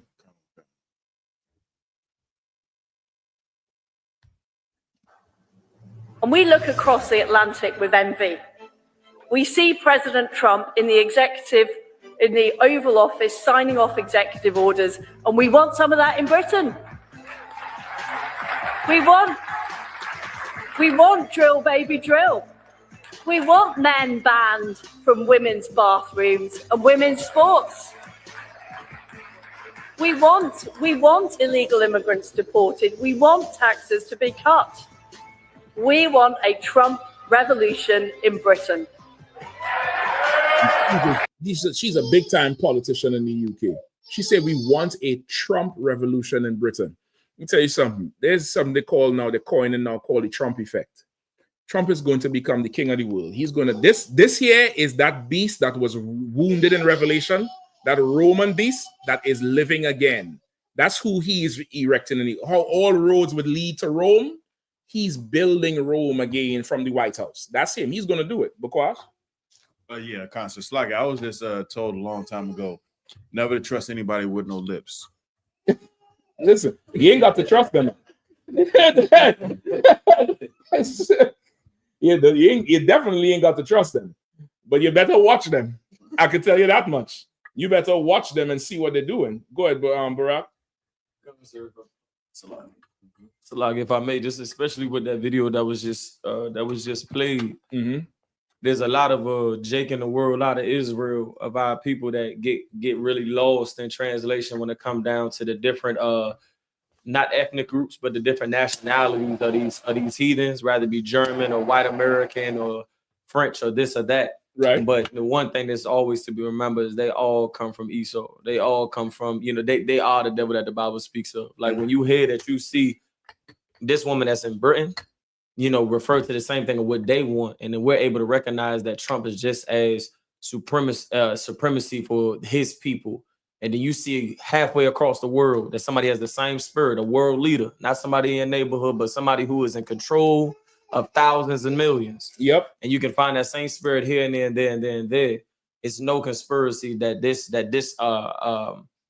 devil, you understand, that's in control, that they share the very same spirit. And they all got to go down the very same way. They definitely share that. And okay, Barack Obama was president, but he said he wasn't president for black people. Right. I'm not a black president. I'm an American president, right? Kamala Harris said, I'm not going to be a black president. I'm going to be a president for all of America. Trump came out and basically said, I'm going to be here for white people. And white people all over the world heard it. That's what she's saying. She heard what he said and said, we need some of Trump here. Like, he's not America's president. He's president for white people all over the world, which is why he's on a land grab. You hear what he told Greenland last night. He said, Greenland, y'all got a beautiful land over there. Your population's small, but you got a ton of land. And, we're doing everything in our power for you to become, one of America's territories, one of America's states. And, we got good people working with you all. And it's good for national security, for world security. And we're going to get it one way or another. And he look at the camera like, we're going to get it one way or another, just like that. He said it's essential for military, for some military strategy. Meaning they're going to put bases and plants all over Greenland. And Greenland is much closer to Europe because their biggest threat now is Russia and China. You get the point? That's why he wants Canada, all of that type of thing. He is dog whistling to white people all over the world, and they're coming together. Meanwhile, you wouldn't get in all black and say can out of one can. That's another thing these fake Israelites can't say. They can't say can out of one can. They call no man law. They ain't doing that thing. They ain't saying can to no man, they ain't answering to no man. Fine. When that broad says, say my name, that what you gonna call her? You gonna call her daddy? And she said in the back, you dumbass. You don't want to say kind of one kind and get in all black, but you will bend over for a damn broad to go up in your back. Make that make sense for me. Please help me understand that shit. Good night. Yikes. And you fighting on the street, you hurting brothers, slugging brothers out. But goddamn, you get in that house. You see, I was like a woman with a mouth, she all mouthy and mouthy. You got fantasies of her tying you up and using you however you think he's probably been molested by somebody who was older than him when he was young. And it's probably an auntie or something. And some auntie who was ratchet and just loud mouth, couldn't control her mouth and the sass. And he became sexualized with it. And because he became sexualized with it, that type of woman, he can't be a man around. He reverts to the boy. The boy comes out. And that's what you saw on that tape. That's rough. It's a lesson. Make sure that's not you. Make sure you get counsel. First off, make sure you're in the Israelite school at UPK. Right. We've been saying it for years, but of course you don't give a damn. You want to learn the hard way. We done been through this before. I done seen this before because I served command in General YAHANNA. I was there when he battled GMS with another deviant. whose wife came out and said he was wearing her panties in the bed and he was all up with his legs spread open. We done went through that battle back in what 2011 or 2012 from the same group that thought they could rape a 9-year-old girl and have sex with her. They on tape talking about prostitutes they bought and was sharing for the weekend before they go out on the streets in New York to quote unquote teach the Bible. That's the same group he come out of. So it's me seeing this thing, I'm like, well, shit, you know, the apple don't fall far from the tree. Right. Go ahead. Slack, if I could, statement in the question. He's out of GMS or Sakari. He made that. He came from GMS. That's one of Tahar's people. He broke off because that's all any break off could teach you to do is break off. You get the point? Is any break off could only teach you to break off. Somebody who is loyal could only teach you to be loyal. That's the only thing they could teach you. He broke off and formed that group called Sakari.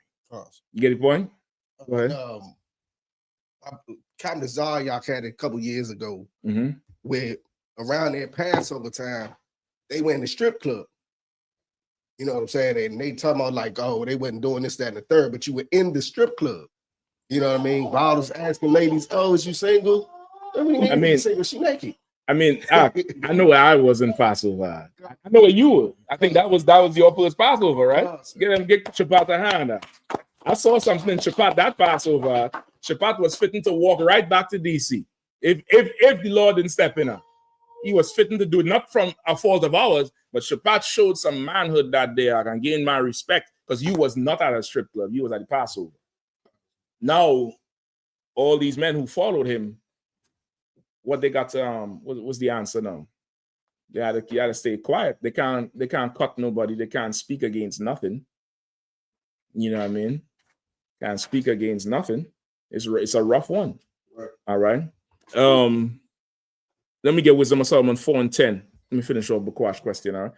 Go ahead, Slack. He's gonna say something. No, I just had a cry. Oh no, they listen, man. I think that meme is that gonna replace the Jordan meme, man. I didn't think the Jordan meme could have go by. 4 and 10. Go ahead. Grab the mic if you don't mind, bro. So again, in Wisdom of Solomon, chapter 3, verse 10.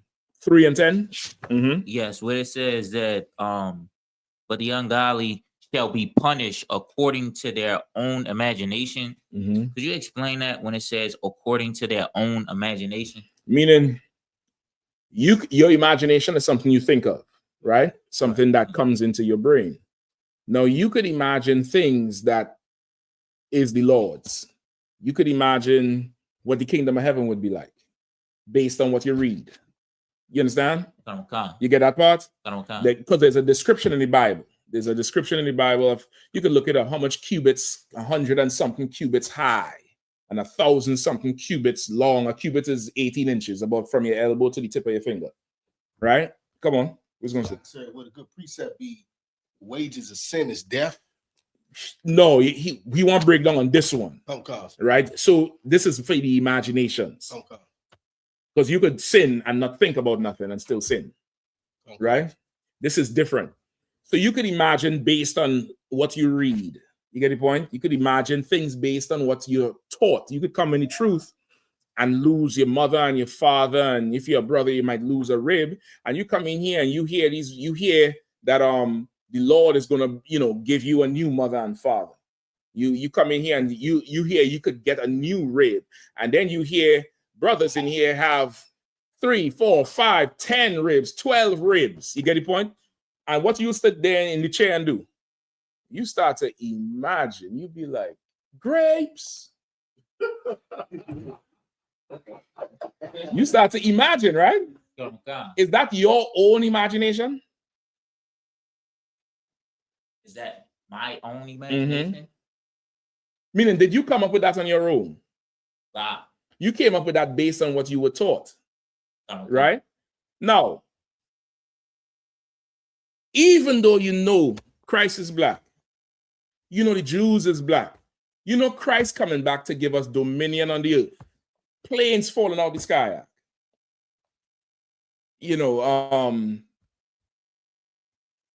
it's coming out more in the media about the Israelites and the Jews. You know, listen, you could have multiple women out, more than one. As a man, god damn. But you imagine giving her power and submitting to her in a way that a woman would submit to a man. And instead of you taking her, which is a natural thing, a woman wants you to take her. You being taken. You pressed up against the wall. And you whimpering. And that's a fantasy in your mind.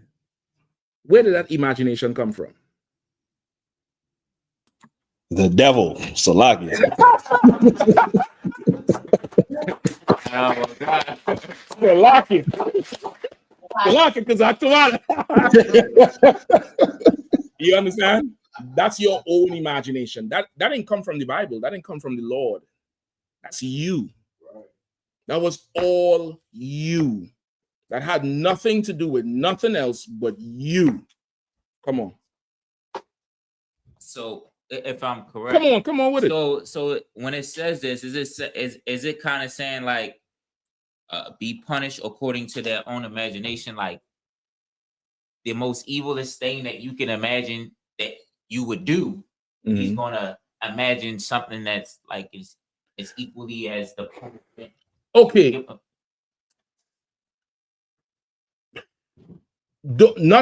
Don't think just like that in one way. Think like you're gonna be punished according to your imaginations, meaning this thing was for sure shameful, so now you get shamed. You get the point? Think like that. This thing was for sure shameful, and now you had to suffer the shame of it. You're gonna get punished according to your imaginations. Go ahead. Salaki, if I may, it takes some breakdown for sure. Give me the mic if you don't mind. Salaki, it takes some breakdown for sure. Mm-hmm. But I know I just want to see if it could be used, of course. But you know, Proverbs. Good night. Proverbs. Proverbs 14:12. Will say, "There's a way which seemeth right unto a man." You know what I'm saying? But in the end thereof are the ways of death. I wouldn't say direct precept, but no, that's a direct precept because it's death to his life as he knows it now. It mightn't be as Shapat. You just took my lights out. What's going on now? You drag and just draw the third part of the stars out. And it's just lights out on me. I'm a dark-skinned brother, in case you didn't know. I don't like this type of games. See me now. Can you see? I'm gonna make my shot disappear. Right? Come on. Is it? No, I think there's one over here. You could hold it. Is it the things that you're dwelling on? It comes in your mind and you're still thinking about it. You're always thinking about it. Okay, no, that's something that's stressing you out. You don't know how to solve. You called for that for counsel for that. That other thing is something that's stressing you out too, but you don't go get it fixed. You go into it. You get the point? I'll come into you because go ahead, Brock. Slug, if I may, on the sidebar on the same topic, right? When it come down to the imagination, when it come down to there's a way which seemeth right unto a man. Like a lot of times what I hear Jake in the world do and Israel do is we start to like rationalize it to make it seem like it's okay to do. Like we no on the tape, you heard what he said. He started to explain this and he explained that, and he started to talk about the woman he liked and how it was her idea before talking about his right-hand man who was an LGBT sodomite. I didn't even need him to say that. I saw the right-hand man in the first 2 minutes. Like, this nigga a faggot. Right. Straight up and down. But he rationalized the whole thing. He rationalized the whole thing of, why it's plausible. Go ahead. Concert. You said it right on the nail. That our people like start to, when we talking about the sins or whatever the case may be, rather it be getting high, rather it be whoredom, stripper clubs, gang violence, whatever it may be, we start to rationalize it to make it licensable to say that it's okay to do. we start to rationalize it, if I may. We definitely do as people in the world, but it's still not the same. But the understanding is there, but it's not the same because people in the world don't go high to get high; they just get high. You know, hoes in the world they on OnlyFans, they're advertising their OnlyFans. This is something a little different. This is something in here, and it came from his imagination, not the Lord. Okay, just to help you understand, Salaki Kazak, go ahead. So I was going to ask Salaki, could you use the precept with Esther, where Esther's Haman had sought out to hang Mordecai, and he had the gallows built, and it turned out that those same gallows that Haman imagined to build to destroy Mordecai, those gallows were used to hang Haman instead. Could that be? No, you could definitely use that. I think that's what Korah was saying. He was asking if it's like that, like what your intentions was. The same thing gonna happen to you, and that's the law. The law, like in a case, let's say somebody lied on you. Let's say I call you a thief, and I bring you to counsel for being a thief, but I'm lying. You get the point? I'm lying, but I got some evidence that look like you steal. And I take you to counsel. And a thief, I mean, goddamn, the reputation damage plus what you have to face. You might have to face a fine, suspension, depending on how you act in the council, you could get kicked out.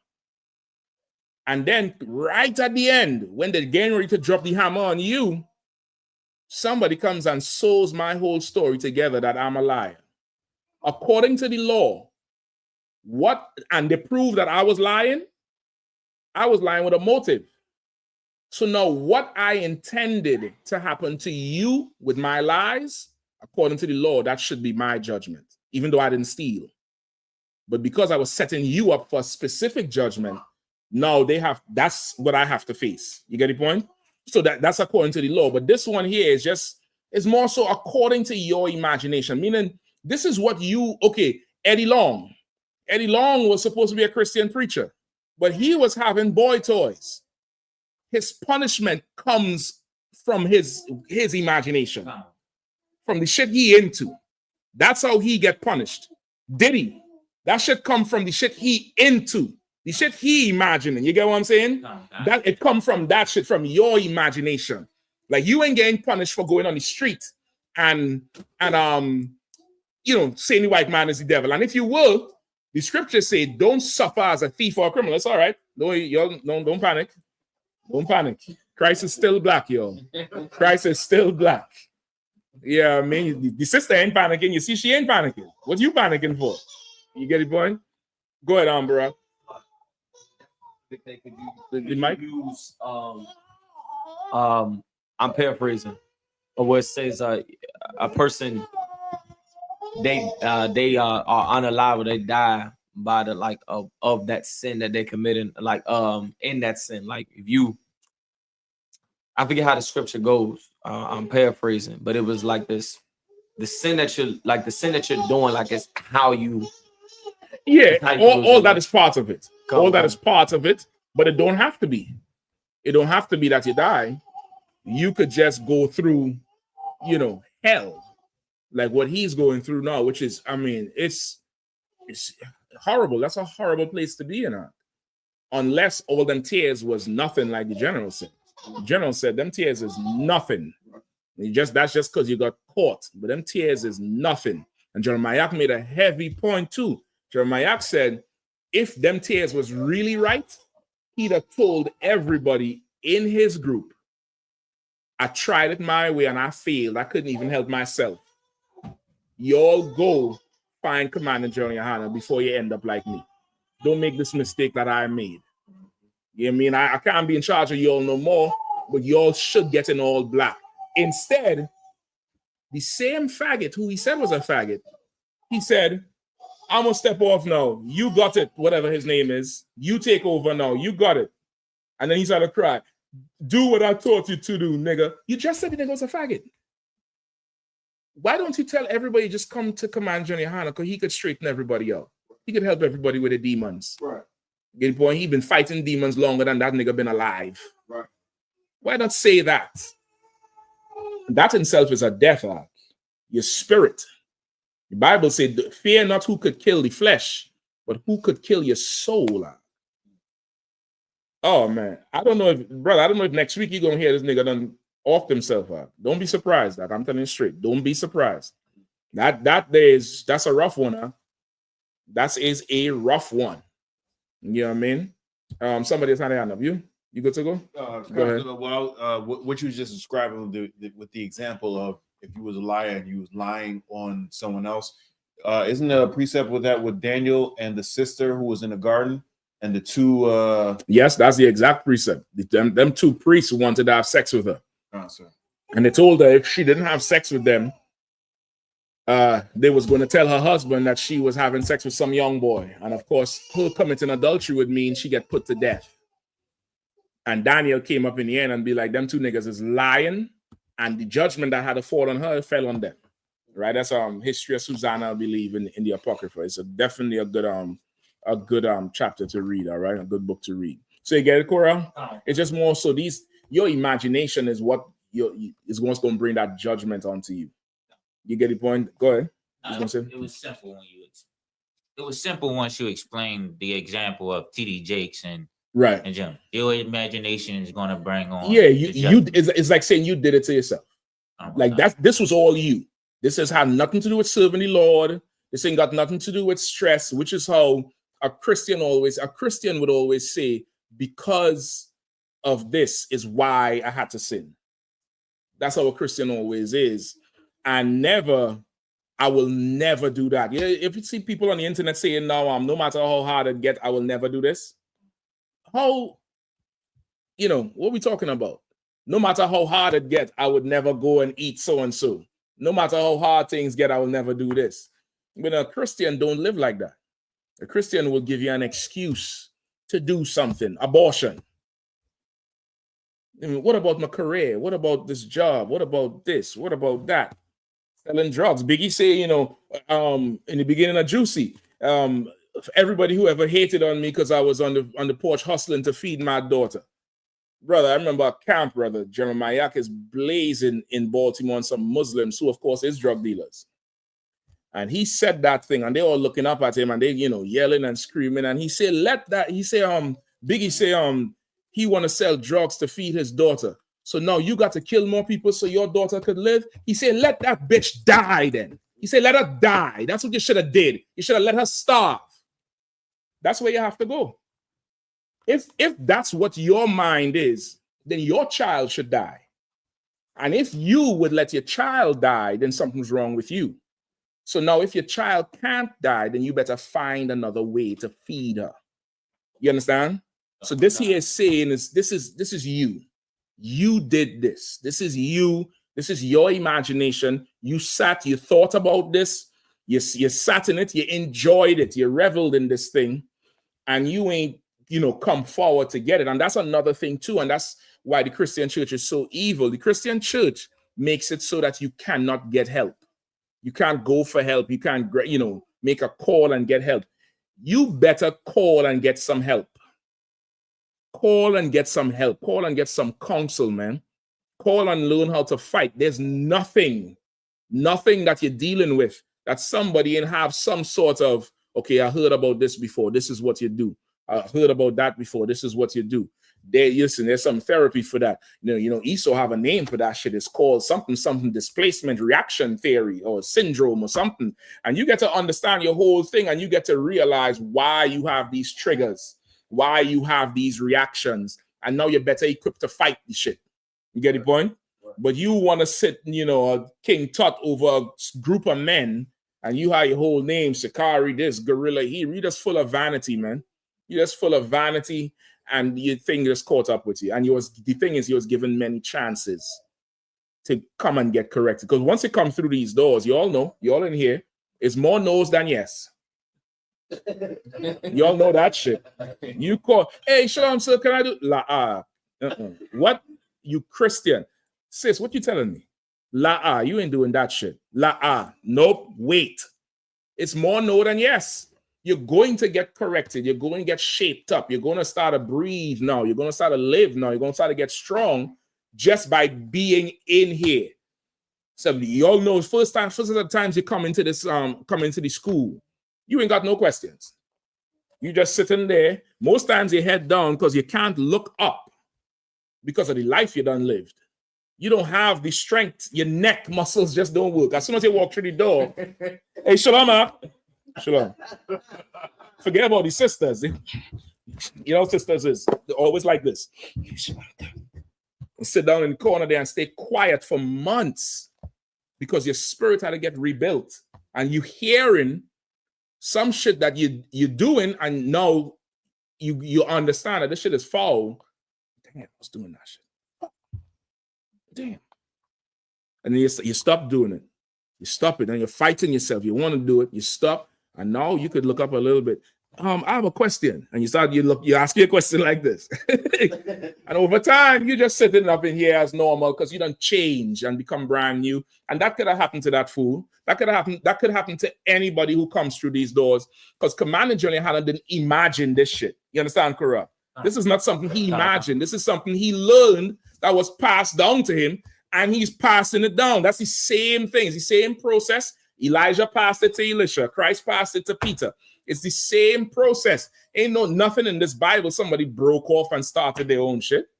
Ain't nobody ever did that. Well, one guy did.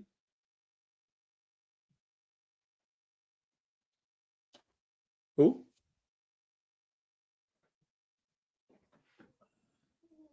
So like I just be wrong if I'm wrong. Come on. I actually have more than one, but I was gonna say my mind dude from and Judas Maccabees. Nope. Uriah. Nope. I mean not Uriah. Korah. Nope. And God night hit John the Baptist. Johnny Baptist. Johnny Baptist had a group, and these was hardcore men. This John had he ate wild locusts and honey. Imagine locusts, he dipped it in honey, and you eating that shit. Locust is lawful, just in case you all want to know. Get the point? There's a brother who ordered locusts off of Amazon, was eating them at campfire, passing it around. I'm trying to tell you. Yeah, Shapat, I'm gonna do it too. I'm gonna make sure and get you on some packs of locusts. Like I'm gonna see who with me. Yeah, just like that. Just like that. That's because I go them now. Sesame with them seeds. Those the seeds because like you rock with the sunflower seeds. Yeah, I mean I'm gonna get them locusts. My wing is good. John ate them wild locusts and wore a coat with camel's hair. He was a rough dude. He had mad respect in Israel. Cold respect. 1 second. Christ came on the scene. John prophesied about Christ coming. Christ came on the scene. John did not go join Christ.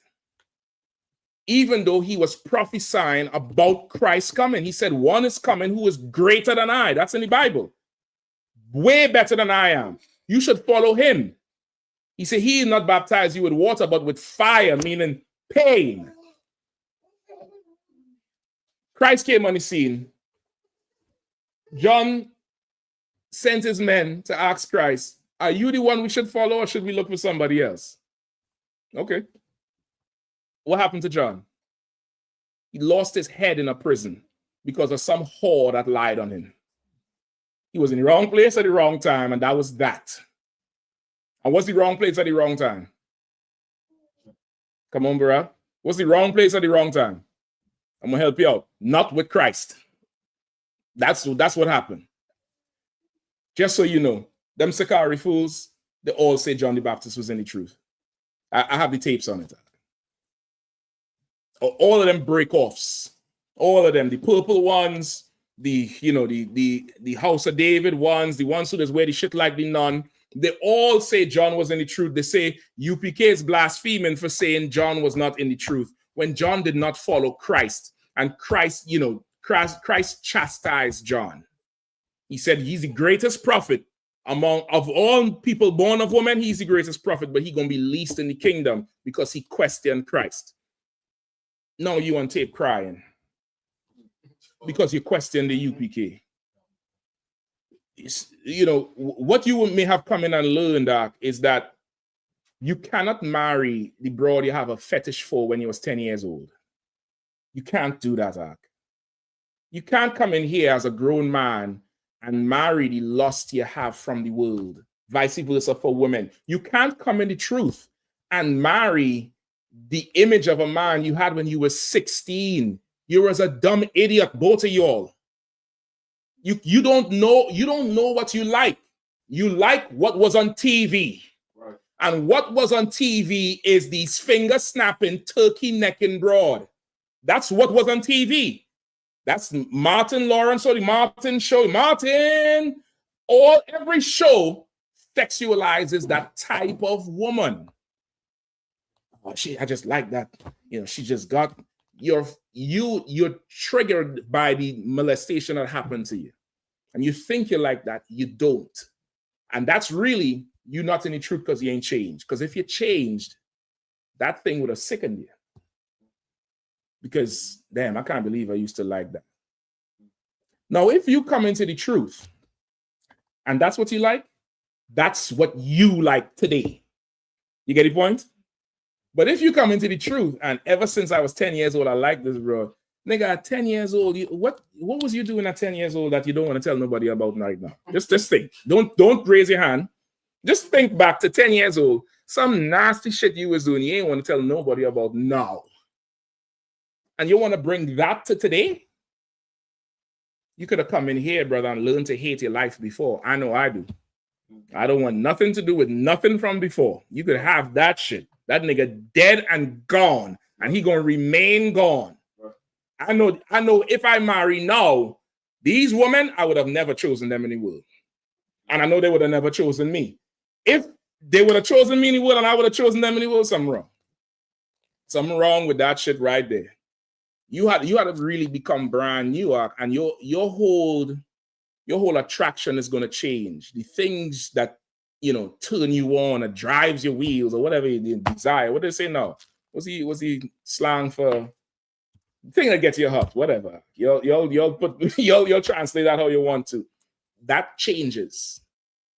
That thing changes so much. Brother, we at camp in summer. You all ain't been in camp yet. Get you some shades, the dark ones. The ones that like this bottle of grape wine here. Get you some dark shades, and you're gonna be at camp, brother. And the camp is gonna be so powerful. The hoes is going to be out there in the shorts and the sundresses and the see-through shit. And at first, they're going to come up against the camp. Those brothers, you all know it. And then they're going to say, but he right though. But somehow they can't leave. The masculinity you have now, brother, is going to attract it's going to attract every woman, every born woman. And because now you know better, you may not be attracted to them. And now you get to pick and choose based on what now in your mind drives you. You get the point? What drives you? Like, okay, there's so much big ass out here. That ain't moving me. Now if you see 2 weeks later, the same big ass come in class, and then 3 months later, she get her name. And then 6 months, she last 6 months, and she cooking and she bringing, stuff into the school, and she paying her tithes, and she pleasant, her whole talk changed. That loudmouth bitch that was on the street, brother, she in here shalaming, and hey, brother, how you doing? And yeah, I could watch the kids, I could braid here, you swear she have 9 hands, she doing so much shit. Now, that might make you want to make a phone call, You know what I mean? You're looking at me crazy. I understand, brother, you're coming up in the internet age. It's different. That internet, you scrolling, you can't help yourself. But brother, a woman like that is a force. Is a force, is a machine, is, God damn. Let me take some water. That's something you want to tame. That's something you want to go ask for. You get the point? Because now she's not just flesh. She got something in her that could add to what you building. She got something in her now. You know what would have been better? Man, I like a woman who serves the Lord. She brags about that tithe she paying, or don't brag. Or she comes and hands me this check and, pay the tithes, And I tell her what to pay and where to send this. And then she asks me for this money to go for her hair and then tell me what the kids need. You start to brag about her submission, her yielding to you. Versus you talk about she got a mouth on her. All he focused on was the mouth on the woman. What did she do to help build your bullshit group? You can't even talk about that in the day of judgment. You can't even talk about how she helped. All that sticks in your mind is that mouth turning you on. You chose wrong, huh? You chose wrong. With that said, you sisters who want to be chosen, I'm going to say this real quick. You sisters who want to be chosen, who want to be a pick-me righteously, you'll get that white corsage this year, man. You want to get married, you want to get a soldier. You want to get a soldier who will rule over you and not ask you and beg you and train you and groom you to rule over him. You tired of a nigga asking you to peg in your bedroom? You tired of some fake ass Israelite pretending to be righteous? Come to the U.P.K, man. Get a white corsage. Come in here, ask Commandant General YAHANNA to help you navigate this, brother. That's another thing. You come in here as a sister. That man you would be moved by in the world. You ain't moved by him no more. You get the point? Now, of course, if you're coming together, that's a different thing. But if you come in here as a single sister, that man who would have moved you in the world, that's not moving you anymore. And you might have your eyes on a brother. And like any good daughter, you go to your father and ask him about this particular brother and then begin to figure out how to plot on this brother. I ain't got to tell sisters, you'll be plotting on brothers all the time. What y'all think? All them pictures you brothers is liking. Y'all think she posting it because she thinks she pretty? She knows she pretty, yeah. She posting them to see how long it takes for your dumb ass to like it. And then she'll check it. She'll go and hit the like roster, and she'll take the roll. Abraham present, Bobby present, and she goes down the road looking for you. He liked this one. See if he like that other one. He's plotting on you. And it's righteous for her to plot on you as a brother in here. But imagine you go plot on the brother, marry the brother, and he said, baby, I ordered this from Amazon for you. And you open the box and there's, unicorn parts in there. And you watch him on a tape, fighting in the street. Break somebody's jaw in the street. Rough and tough. And then he in the room, sassy-fassy. That's rough. That's rough. Now, if you don't want that to be your life, just get one of them white corsage. They're only $10. They're only $10. They ain't no inflation on the damn flowers. They're only $10. You a sister, you married, you could get one of them red corsages so that these young, strong soldiers in there. There's a whole class of academy graduates. They're coming out fit, sisters. Akkad is working them to the bone, having them swimming, doing all kind of stuff, brother. They're going to be fit. They're going to be really fit. You get that white corsage, no Sakari. All right, that's not like a commercial right there. We could make that a commercial. I think we could make that a commercial. All right, let's move on. Where we at? 4 and 10? Or did I get it for you, Bakwash? What the question he was asking with the death? No, I think we still had to get that, right? 4 and 10? Yeah, go. All right, let's get that real quick. Hold on, what time we are? 9:08? All right. 3 more minutes on this one. Go ahead. Give me Wisdom of Solomon, chapter 4 and verse 10. Mm-hmm. He pleases God. Wisdom of Solomon, chapter 4, verse 10. He pleased God and was beloved of him, so that living among sinners, he was translated. Verse 11. Yea, speedily was he taken away, lest that wickedness should alter his understanding, or deceit beguile his soul. For the bewitching of naughtiness doeth obscure things that are honest, and the wandering, of consumptuous. That's good enough. Why? Salakia. Of consumption when That word is concupiscence. Concupiscence. It just means lust. That's all. They Wow. could have just put lust, but you know, it is what it is. Go ahead. Doeth undermine the simple mind. Mm-hmm. Verse 13. He, being made perfect in a short time, fulfilled a long time. Come on, man. Like there's every brother and sister that done passed in the school. You was made perfect in a short time, and you done fulfilled a long time. That's right. Yeah, I mean, you most of y'all been alive longer than you've been in the truth. But the days you live today is more perfect than your best day in the world. Your worst day in here is more perfect than your best day in the world. That's right. Yeah, I mean, without a doubt. Right? That's what's going on. So when you see a brother or sister may pass, the Lord just chose that time for them to go. You get the point? And he sometimes it's young. You decide I'm gonna take you now, and that's just that. You understand? It's like don't think too much mystery behind it. Don't think, because we so look for signs. Sometimes these things happen, but these things are not signs because they're normal. A sign is something that's not normal. Like, look at the sign, look at that sign, stop sign. It's not normal to see that as you're driving. You understand what I'm saying? That's why the sign is there, so you could see it. Go ahead. So I had a question. Mm-hmm. Just for being able to respond to Jake and the world, brothers and sisters, a common saying that's often said when somebody passes in the world, they say, why do bad things happen to good people? Mm-hmm. Could I get some sort of response? I've given responses before, but some sort of response that for somebody that's going through that type of trauma or going through that type of loss, how to respond to that thing, because this person was somebody that was good, somebody that was, well, this is what I would say. Now, you had to figure out the right time. There's nobody that's good. There's nobody that's good. That's what Christ said.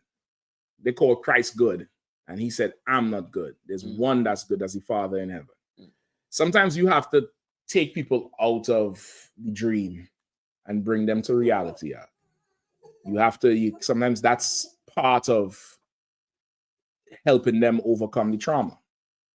You get the point? Sometimes that's part of it. Part of the trauma is they think this person is good, so the expectation is that good people live forever. Brother, sister, none of us is good. We all effed up, including that dead so-and-so in the grave. We all jammed up. But them niggas in the UPK, they're trying to get us together. They're trying to teach us how to live. Now, you're still going to die. But when a brother or sister dies in here, what happens? What do we say? I was going to give a short answer. I was just honored.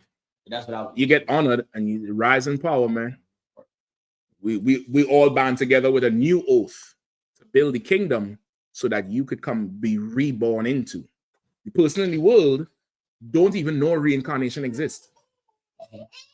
They think it's a one and done. So you have to kind of unplug them from the dream. You got to know who you're talking to. You unplug them from the dream and you slowly work them to what reality is. You get the point? And you give them comfort in that this person going to come back. Everybody comes back. Now, knowing that everybody comes back, does it matter if they're good or bad? Yes. Okay. In general, but for that purpose. Because remember, what's driving their grief is, he was such a good boy. This is a good sister, right? Okay. If you know they're going to come back anyway, whether they're good or bad, they're going to come back. They're going to face judgment or they're going to get blessed. But they're going to be back. They're going to be back. Don't worry about it. The Lord takes who he want to take. None of us good. We could die at any time. It could have easily been you in there. And I'm talking to them. You get the point? Sometimes you have to unplug people from, the fallacy, the thing that shit is just not real. And there's nothing worse than grieving over something that's not real. Something that's really a lie. That's even more tragedy. But the person who is in it will never feel it. You will see it and you'll be like, man, they tore up over that shit and that shit ain't even real. And you got to find some, you got to pull them out of that ark and show them the real deal. Because to deal with them in it, what would you really have to do? This person was such a good person and they die and they're grieving. What would you have to do to console them?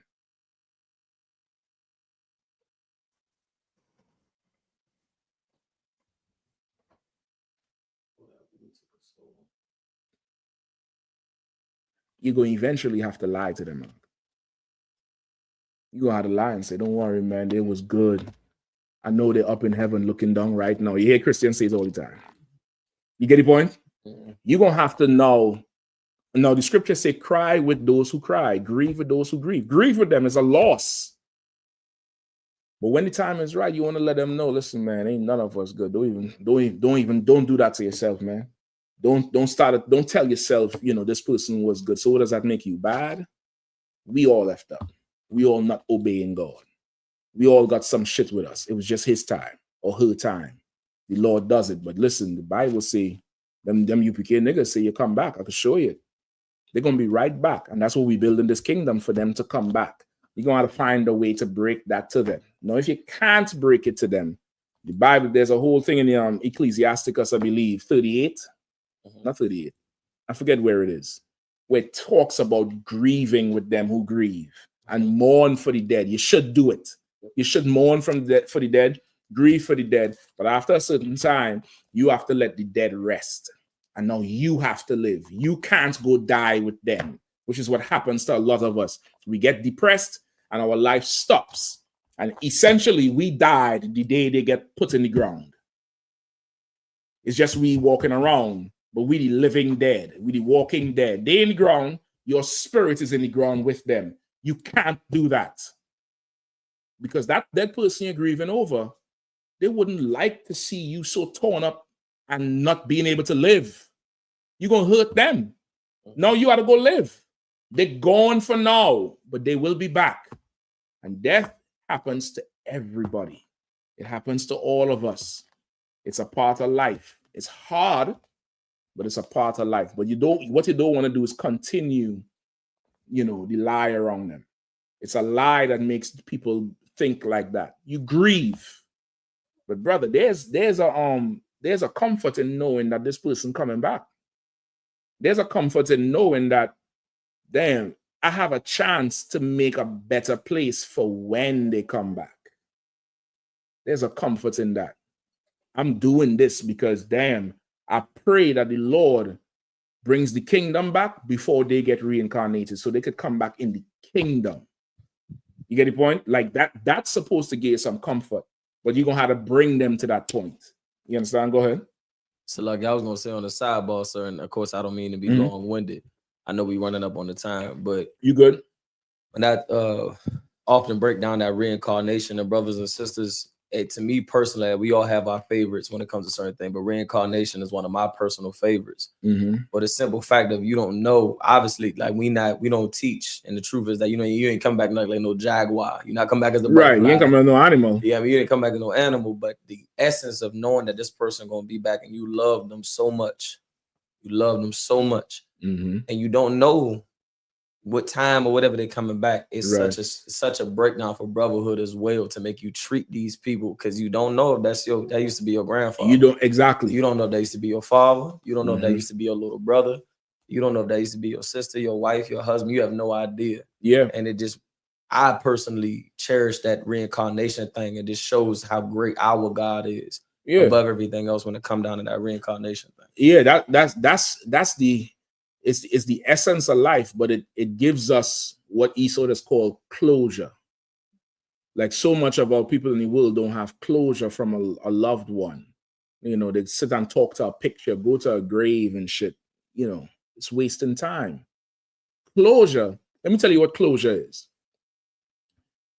Closure is that when you have a newborn, that was somebody from the past. And you take care of them like, oh boy. You hear people say he have an old soul? They're all old souls. It ain't special. They're all from the past. And this could be somebody from, 10 years ago or 1,000 years ago. And you have the opportunity now to give them a better shot in life. What are you crying over the dead for, man? God is not a God of the dead, but the living. You crying over the dead, cry for a time. You do it. Definitely mourn for a time. Captain Ash was telling me, he went to the funeral for that, not the funeral, the burial or the funeral service for that brother who passed in Albany, Officer I.S.U.P.K. And I didn't know him very well because he's a young officer of 50. Captain Ash deals with a lot of the Latino territories. And I believe he was working with Captain Ash to build up Dominican Republic and where's that other place? Nicaragua? One of them other places. Honduras, sir. Honduras, to water. See, y'all know more than me. Shit, goddamn. You all went to class? Nah, I'm joking. I'm teasing. I'm teasing. Honduras and DR. And Ash was, running down to me, how much the brother was really, the legs for the whole operation. And then he started to say, man, so I said, they did the whole, they dealt with the body pretty quick. Didn't he pass last week? He's like, nah. He said, man, we had the council this day. And then we went right into a live on a TikTok. And then we did class. And then he came back to me with this. And I'm like, that's rough to be dealing with a brother or a sister in his school one day. And you hear like a day or two later, they're gone. That's it. They're done. What you going to do then? What you going to regret not saying certain things? You're going to regret not treating them a certain way? You have to value now. That's right. Value now. Value today. Value who's here. Because we could go to camp and never come back. And you sisters, what you're going to do? You're going to be lost. You're going to be absolutely lost. You sisters could leave here and never come back. What we going to do? We're going to be fucking lost. Which is why this is the kingdom of heaven. This here is the brotherhood of Christ. Because when you come in here, you get treated a certain way, spoken to a certain way, cared for a certain way. You get, what's the word I want? You get the compassion a certain way. Somebody will bear the burdens with you a certain way. You get the point? Somebody would correct you a certain way. Not like in the world where you walk off feeling like shit. Somebody would correct. Command John YAHANNA said, what's right is for them fools in that Sakari group to come in and for the brother. And he said, I pray the brothers in here have the strength to accept them and not make them feel any worse. Where on earth are you going to get that type of counsel? That's right. Everybody else would be like, nah, let them stay there. Some Command John YAHANNA is like, they ain't no different than some Christian following any law. Right. There wasn't a lie yesterday. They could come to the truth today. Let them in. Brother, where else you going to get that shit, man? You're going to have to value this thing here. And which is why we value it, which is why we say what? We are not affiliated with any Israelite group. We want no unity camp. We want no we all Israel. None of that shit. But what the place we building in here, you all destroying it out there. Why would I join with you? For what? So now I have to explain to people that I'm not like him? They know we're not like them. We UPK. That's, oh, no, they're not UPK. That's something else. Nah, them niggas, they're not UPK. They follow, some other thing. They're into Pan-African. They know the separation brings love. It brings it. It's like you have a child, you go to the playground. You realize some kids over there, that's not where your child should be. Hey, play in this area here. But I want to go over there. Yeah, we'll go over there tomorrow, all right? Play here. Why are you separating that child? Because you love them. That's right. That's why. Not everybody could play with your child. Your child can't play with everybody. That's right. That's it. That's what this place is right here. You understand? And this place, so you come in here, you pass in here, we are going to celebrate your life like never before, like nobody ever celebrated you. In fact, you get celebrated in here. The Bible says when one person turns from sin, the angels rejoice. That's Every right. time a brother or sister get a new name, the angels go off in the heavens. Right. The angels rejoice. Like imagine rejoice. You see how niggas rejoice? You do your thing. You see how niggas rejoice when something happens, go out there and shoot the guns and all kind of shit? I try to figure out what the angels is doing to turn up. What are they flipping tables? What do they do? They send a tornado or something? They say the angels rejoice when a brother or sister turn from the world. So now if you pass, brother, it's not a loss. We knew you. You came in here and you was at Passover with me. Your life was better because you're in here. And I'm glad you came in here and you didn't die in the world a sinner. You understand? Now, however you can encapsulate that and pass it to the next person, do it. I'm not the best person to ask for grief because you might be mad with me more than the death. But you get the point? You gotta make them see that thing. Death is a part of life, like birth is a part of life. And they both come with tears. Ask the sister. Sister, how much tears is shed in the labor room? A lot. Right? Yeah, a lot. And then them tears turn into joy. All right, then. They both come with joy and pain and tears and sorrow, and it's just life. The real issue is we are not equipped to deal with life because we come out of the Christian church. We're not equipped to deal with life. We don't kill our own food. We show the Passover video. They say, you all abusing the lamb. So what do you do when you barbecue it on 4th of July? You showing it love, cuddles, kiss? We're just not equipped to deal with life in the world. In here, we're ready. We've been ready. Everybody scared about Trump. You see what Trump doing? I see what he's doing. He's creating an opportunity for the gold to shine in here. He's creating hell in the world. And in that day, a man will be more precious than fine gold. That's what he's doing. We're looking for that opportunity. You get the point? Couldn't do Ash Wednesday. Let me do Ash Wednesday real quick, all right? So, Bakwash, you understand the whole thing with the death? What do you all know about Ash Wednesday? Give it to me quickly. Who knows? Nobody? Give me some pictures of the TAU, T-A-U. I think that's what it's called. TAU. Right? Put it up on the screen. Give me a cross on the screen, Barack. Give me a cross. Just, it don't have to be too big, too fancy. Just a regular cross. Go ahead. So just briefly on Ash Wednesday, sir. In Christian and Catholic tradition, it's the day of repentance after Fat Tuesday, because Fat Tuesday is the day it's tied in with Mardi Gras and Carnival and all that. Kazak, after Fat Tuesday and Peggy Monday or Peggy Sunday. Good night. God damn. Go ahead. Kawakan. So after your indulgence in these heathen festivities, which was all state sanctioned, by the way, then you supposedly atone for all the indulgence and carnal I forgot the word they use, but all the indulgence that you did on Fat Tuesday. On Wednesday, you put the ash on your head. The ash is supposed to signify repentance. And I seen the cat just coming here to get on the laptop. He had a ash cross on his head, and I forgot what time it was until I seen it. I said, "Oh, I didn't realize it's that stupid stuff again." But that's what I can remember, sir. Yep. Today is Ash Wednesday. For those of y'all who don't know, Ash Wednesday is the beginning of what the Catholics call Lent. Lent is it's an observance of a 40-day fasting period where they supposedly honors Christ fasting in the wilderness, right? The Muslims do it too. They started Ramadan last week, I believe. Last week, Friday or some shit like that. But their fast is what? The 12-hour thing? 12 hours for the day? Come on. They just fast for lunch, sir.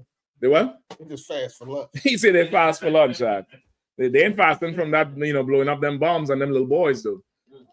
But they all do this fast, and it's fasting from lust, because the climax of it is Carnival Monday and Tuesday, which was this week, yesterday, and the day before, where it was the Mardi Gras in New Orleans, in places like Trinidad and Brazil, which have, I think, the biggest carnivals on the earth.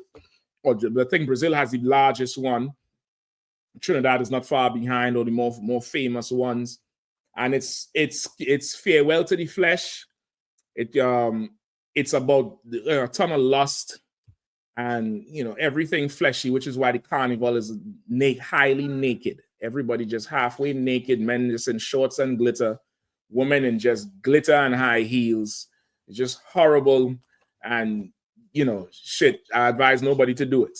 Everybody meet me. Hey, you from Trinidad? How was the carnival? Don't do it.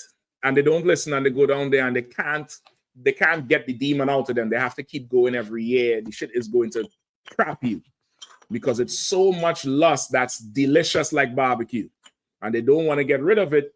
And for that, the carnival season starts right after Christmas.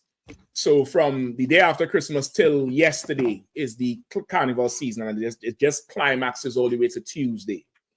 And it's a ton of just nakedness, and that's why the Mardi Gras, they throw the beads on the women and they show their breasts.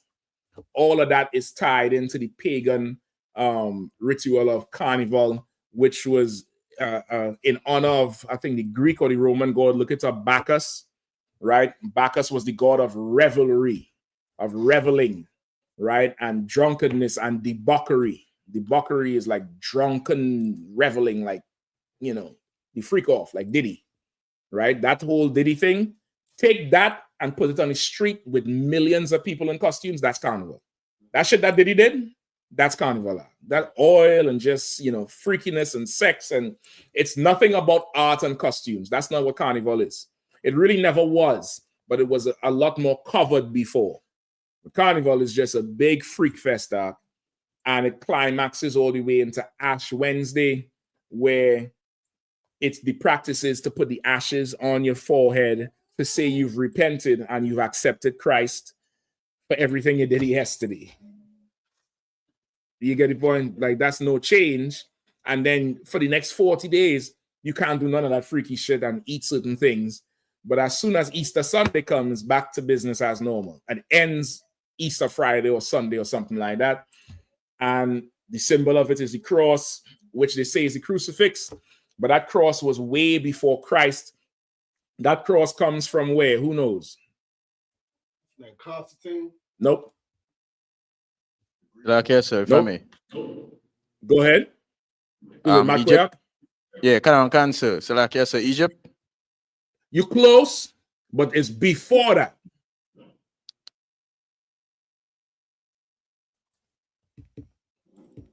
Anybody? Come on. Only up or one other place, Babylon.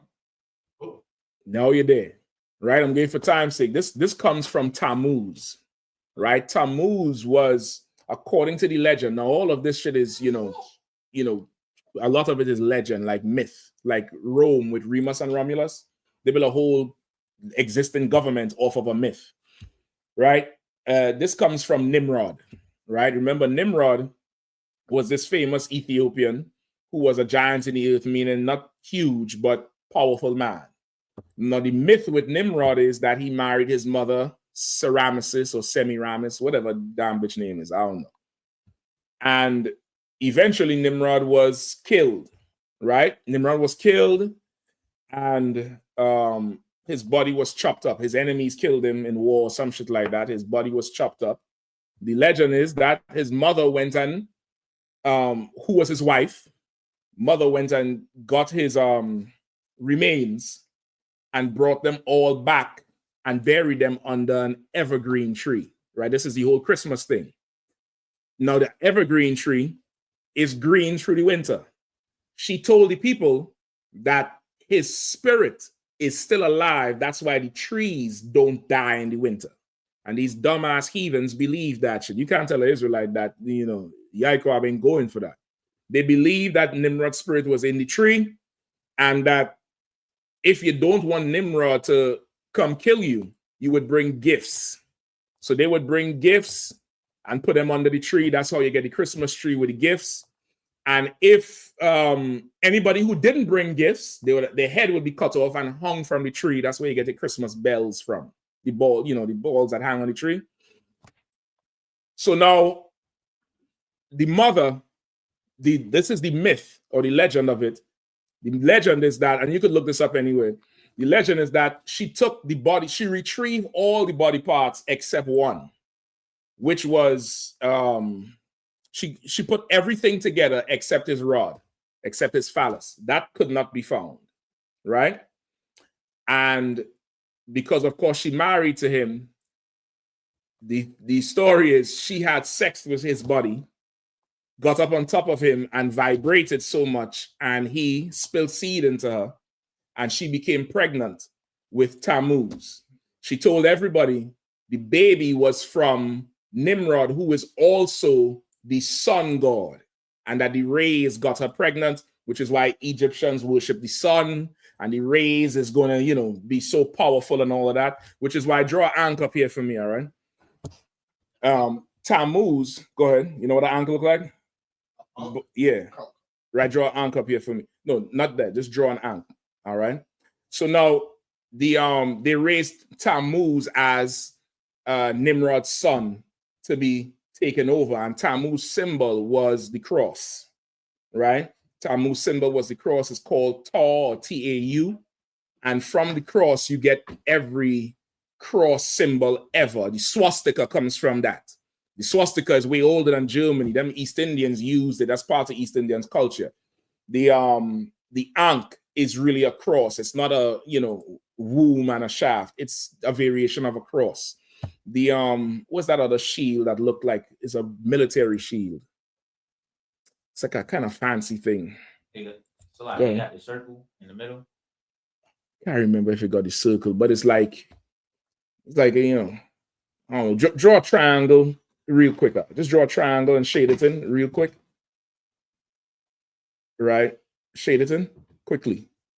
Right, then on top of it, where the peak is at the top, draw another triangle with the peak touching. Right, up. Yeah, right. And then do the same thing on it. Shade it in. You ain't had to do all that fancy. Just shade it in. Then do the same thing on. No, stop. Listen, just listen. Listen. Don't do what you want. Do the same thing horizontally from the peak in the middle. Oh, like the Salaki, sir. Yeah, go ahead. You're talking about the Iron Cross that the Nazis use? That's probably what it's called. All right. And just shade it in now. You ain't got to do all of that extra stuff. Just shade it in, a little shading. All that comes from Taw, from Tammuz. Right? Go ahead. Oh, Salaki, yeah, please. Yeah, that's it. That's the same thing. All right. It could be, what do they call it? Baron? The Baron Cross. All of that comes from Taw. Right? This whole thing, Ash Wednesday, they, you know, fool every Catholic. You see some idiots rolling through DC because they went to the National Cathedral and let some molester put ashes on their forehead with the same nasty hands he touching them boys with. And you think you holy when you worshiping some old nonsense from Babylon. Right? That's what Ash Wednesday really is. And from there, they have a custom yaks, the Catholics, they have the hot cross buns, which I think they do every Easter Sundays, like some little glaze, like a honey bun. They'll have a cross on it.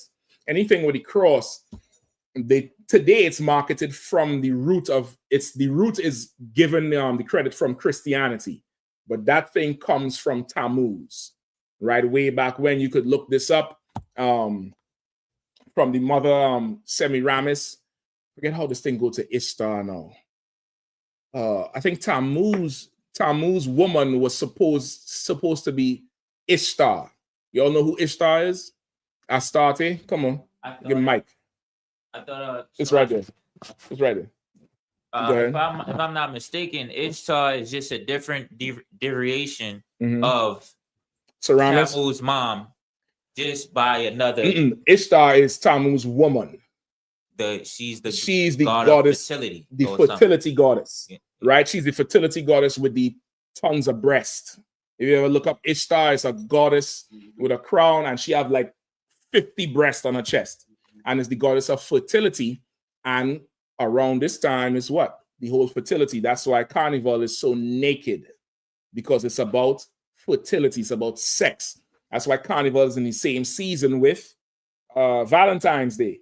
The red comes from the practice the Romans would do with killing the dogs and soaking I think it's dog flesh or whips in the blood, and then they would go through the city and whip the women, and the woman would take the whipping, and whoever is the reddest is who you marry. It's an old pagan nasty culture. That's why Valentine's Day color is red.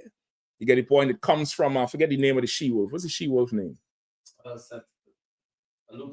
Lupercilia. The festival of Lupercilia.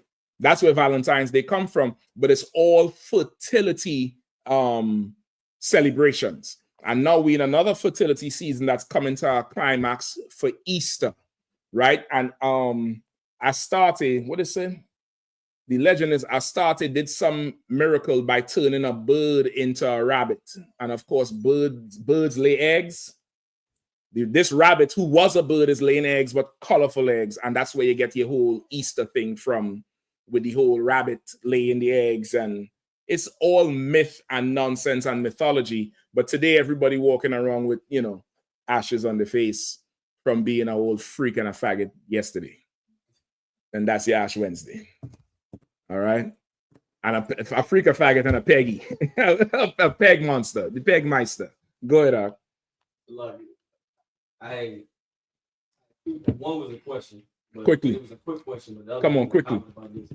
I'll pick the question. It's not, it's off the topic. No sweat, quickly. Council. Right, you all know Trump is taking back Martin Luther King Boulevard, goddamn, Black Lives Matter, Plaza. I need to go down there and take a quick picture because that's going to be a relic in about 2 days. Trump say he's going to tear the whole thing down. Trump is making everybody pay. Go to the history. Remember during the George Floyd riots, what was it? Bowser stood up against Trump, strong as shit. Like really stood up against him. Real strong. It was something with the National Guard. I think she was calling for National Guard or she wouldn't pay for it. Something like that. And then she stood up against him with the transgender shit, where she had a whole, you know, thing with allowing the transgender bathrooms and he wouldn't do it. He wouldn't rock with the shit. So he's on his get back trail right now. If you cross Trump in the last 5 years, just know I'm not coming on your door. I'm telling you straight up. Anybody who said anything about him, anybody who ever owed him money, anybody ever looked at me wrong, he on some real murder shit. I'm telling you straight up. That's what Trump is doing. But go ahead with your thing on. So on the complete sidebar, I definitely been meaning to ask this question. Yeah. For the brothers and sisters in the world that deal with colorism. When we look up slave photos on Google, oftentimes 99% of the times it's dark-skinned brothers and sisters. And the slave photos you're looking up, are they dead or alive? The photos? Yeah. The pictures of them are of alive at the time. They're alive at the time. Majority of them. And where are they? They what? Google images. No, but what are they doing? Working in the fields. Or hanging. On dead. fire. Yep. Or dead. All right, go ahead. Doing some type of labor, hard labor in the field. And typically, of course, I always voice it as that's our oppressor trying to create some barrier that you were never a slave in your form because of colorism, because it's light skin, dark skin thing. But is there, I guess, how would you respond to somebody that is you so stuck on that when you look at slave images, majority of them on Google right now are all dark skinned brothers and sisters. Ain't no brothers that got what are they saying? What is the point they're saying? To say that pretty much because you might have a lighter tone, of course you got the pelican bird thing, but because you have a lighter tone, that you got white in your blood, or that somebody, you know, something of that they suffering from colorism and that nature. Okay. But what the evidence seems to be that all of the slaves was dark skinned. So you trying to say you was a child of slave and you light skinned. Okay. First, okay. There's a lot of arguments with colorism. All right. Are they saying colorism does not exist? Or are they saying it does exist? No, they're saying that it does exist. They're saying it does exist. Yeah. Okay, colorism definitely does exist. It's a real thing. Anybody who's saying it doesn't exist is lying. It's again living not in reality. So it doesn't exist. Okay, that's not true. Colorism does exist. Oh, okay. It's a real thing. It's why Beyonce is more popular than Kelly Rowland. You understand? That's colorism. Who makes them popular is the white Jewish man. He decides what he wants to market, what he, deems as ideal, the right look. If you notice, damn near every entertainer is more light-skinned. The dark-skinned ones rarely get that successful. That's by design. Colorism absolutely exists. Anybody who's saying it doesn't is not really fully appreciating what's happening to your people. To tell a people that shit don't exist, man, I'm black like you. No, you're not. There's different degrees of it. To ignore it is disrespectful. You understand what I'm saying? It's a bit disrespectful to ignore that thing. There's a singer, younger brothers may not know, or younger sisters, but there was a singer before called India Ari. You ever heard of her? Barack looking at me dead. I know you never heard of her because she's very dark skinned. You get it? And that's not your fault. You understand what I'm saying? That's not your fault. There's singers who was before her a time that you know of, like Mariah Carey. You get the point? Now, I'm not saying that she can't sing, but I'm saying she has the package that our oppressor will use. Everybody here heard of Sean Paul. He has the package. You're now hearing about Vybz Kartel, right? He has the Vybz Kartel had to do what to get noticed? Bleach his skin. Colorism exists. So you have to at first acknowledge that part. Then we have to know we can't do it to each other because Israel is a speckled bird. We come in many different shades of brown. We can't do it to each other. Get the point? Third, Google currently calls the Gulf of Mexico Gulf of America. Google is not a reliable, entirely reliable source. All right? In any scholarly research, the rules of scholarly research is you must have 3 independent sources for it to be fact or for it to be taken as truth. Meaning, this book or person in Australia have to say the same thing as this book or person in Greenland, and they're saying the same thing as this book or person in Argentina. They're far away, they're independent, they never spoke before. But they research and they're coming up to the same thing. Now, you could take that and make an argument on it. Google is not sufficient. You want to get some more history books. I'll tell you a good one. You want to get a book called Without Sanctuary, right? And those pictures are in black and white. Black and white, unless somebody is very, very light-skinned, you can't really tell what shade there are. You get the point? You look at a black and white picture of Malcolm X. What do you think? What do you think? He was dark skin, light skin, what? Don't think about the movie and what they say, just the picture. What would you say? Could you tell? You understand? It's ridiculous to build an argument on that, on colorism. And then to say you have white in you, you know, it's bullshit. What does that mean, white in you? You gotta ask them to explain that. You get the point? It's bullshit to try. It's somebody who's dealing with traumas because they may have been dark. I'm assuming it's a dark skinned person saying this. Somebody who have dealt with traumas from Esau, attributing no talent, no skill, being ugly. And then they're looking at somebody who is light skinned and they need to hurt that person so that we equal now. You understand? Okay. So that we equal now. So now, well, you're not really black. You got white in you. You get the point? Okay. It's that. So you got to understand that it's something you definitely could delve into some more. But the pictures on Google is definitely not enough. There's slave books, brother, where they lynched light-skinned people, hung them and burnt them up. And they tell you the description is in there. You know what I mean? That Without Sanctuary is, I used to have it in my bag. I stopped walking with it because the book started to get very expensive. Look at how much is Without Sanctuary on the internet. You could check it now. Go ahead. I was going to say, as a brother, the slave, that he has a thing against light-skinned people. He's light-skinned. It could just be that he was hurt by some light-skinned woman, which is usually a brother's, when he has a hate for a particular group, it's some woman from that group that rejected him or left him. Or, some other nonsense that he's, again, his imagination.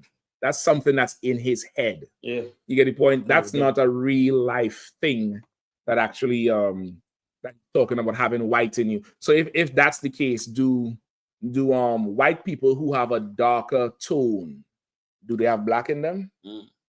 You understand what I'm saying? Right. Like it's a stupid argument. He or she just has traumas they can't fully understand or articulate. But colorism is an absolute real thing. Esau built an entire industry on it, a whole industry on colorism. Go ahead. It's not even available. God damn. Say it again. It's not available? Yeah, you can't even buy it.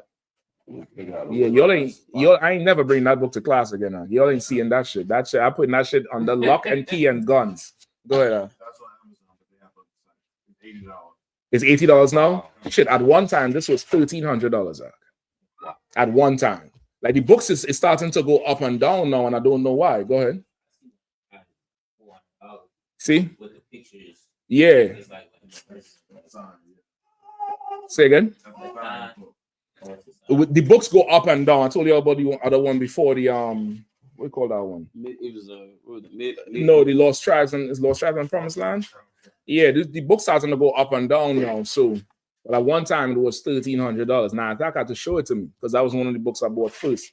But that book has reporters, newspaper reporters did stories on lynchings. And they wrote the brother or the sister who was lynched whole story, their name and what happened, and there's the pictures. That's the book where you get the postcard. You know the postcard with the brother who was burnt and his hands fell off? Yeah. There's a postcard with a white man in the picture saying we had a picnic last night, a barbecue, and boy, did we cook him. And he's saying that's me right there with the circle, and he's standing right next to the body hanging. And this was a postcard. That book has all of that records in it. Without Sanctuary, you could look, you know, there's light-skinned slaves, there's dark-skinned slaves. We are a speckled bird. Israel is many different shades. That brother or sister just has trauma that they can't explain, and they might need some reinforcement. Man, you might need to tell them he good-looking. Pause, no homo. You might need to say, man, you're a good-looking brother, man. You might need to help him out. No, you ain't doing that shit. See, that's colorism, Barack. That's colorism, man. Need more class. Listen.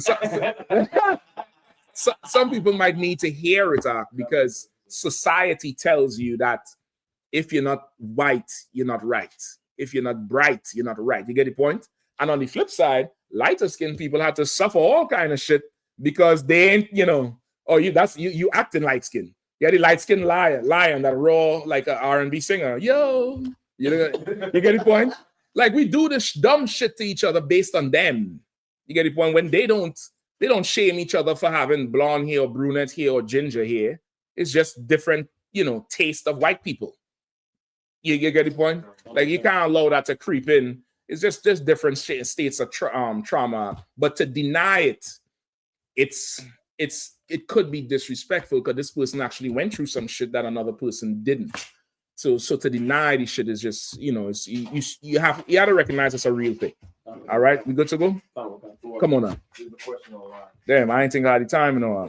Shit, let me hear it. Now I can't do it at 9:52. You gotta get that question tomorrow with Jeremiah Hyman class or Tizaya, whoever teaching on next week. All right. With that, pass the class over to Priest and Officer Shapat. God damn, I got retired today.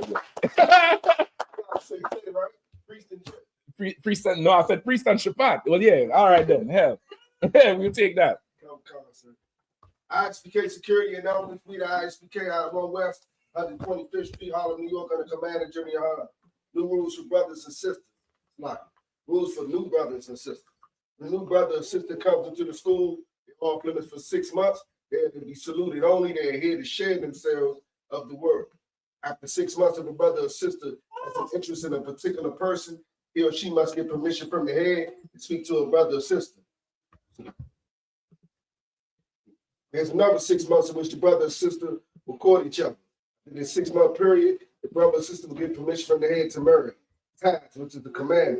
You'll find this in the book of Numbers, chapter 18, verse 21, in the book of Malachi, chapter 3, verse 8 through 10. Means 10th in Hebrew, and it's pronounced by 10% of every penny of any increase the Lord gives you. It gives you the treasury department of the teacher.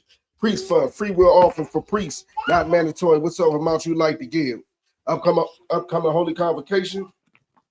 Purim, 14th day and the 15th day of the 12th month, Thursday, the 13th of March, and Friday, the 14th of March, 2025. You find this in the book of Esther, chapter 9, verse 20 through 31. Also, we got the Lord's 56th annual Passover in Atlanta, Georgia. That's right. Saturday, April the 12th. It's a week-long worth of events. Make sure you pay your Passover fee. It's $200 for every adult. over 17 years of age, right? Man and woman. Get your hotel book. Make sure you book your hotels and get your travel arrangements in order. Anything else? Purim is next week. Concert.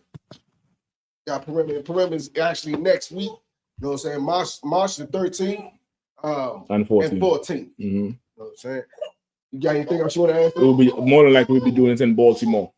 All right, we'll be doing it in Baltimore Thursday and Friday. Everybody from the DMV, we head up to Baltimore to do the Feast of Purim. All right. Man, I can go out there and check on social media such as ISUPK.com, Facebook, Twitter, YouTube, and so on. I.S.U.P.K events and materials. If a brother wants to be a trooper in the school, you should start wearing all black, which includes black boots, black shirts, black pants, black headband, a scarf. And with that, I say I might, which means to stand. This is you may remain seated. We give a courtesy salute to the teacher, men of Israel, Mount Shabbat, and Michael, Barak. Yahweh Shem Yahweh Yahweh Matah, Saw, which means to turn. This is you may stand. I invite you.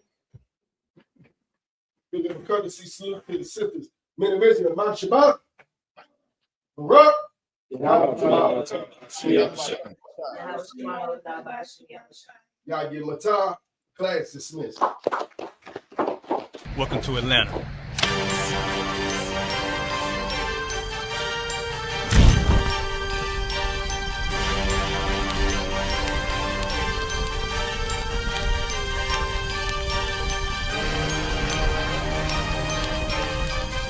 Crisis Officer 5000, Jeremiah, the camp leader of Atlanta. Passover 2025, starting April the 9th, we got the lamb slaughter. April the 10th, we got General Muhammad's class. April the 11th, we got the black party that's gonna have the Hebrew graduation. April the 12th, in Atlanta, Georgia, the 56th annual Passover, the only Passover under Commander Junior YAHANNA. Our great and holy King have honored us for turning our lives from the darkness to the light, man. There's no greater gift you can receive than to wake up to the truth and then commit your life to saving your brothers, man. Looking in their eyes and seeing their faces and seeing what they've suffered and what they've gone through and seeing the end of it, man. It is a guaranteed seat in the kingdom of heaven, man. So in the name of our King Yahushua, we dedicate us another Passover of brothers and sisters' lives being saved. April the 13th, we got the Feast of Unleavened Bread.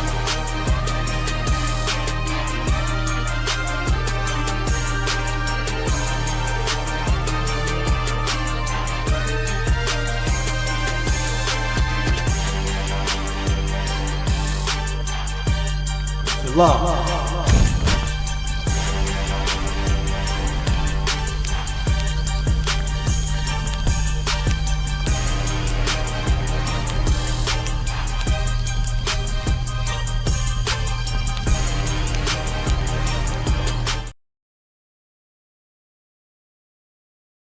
Hey, listen, brothers and sisters, man, if you like what you hear, hit the subscribe button, man. Subscribe to this channel. And also, please go to ISUPK.com and pay your tithe. Drop me some cash so we can move around this planet like we need to, man, and do the things we need to do. They're one West. They're one West. They're one West.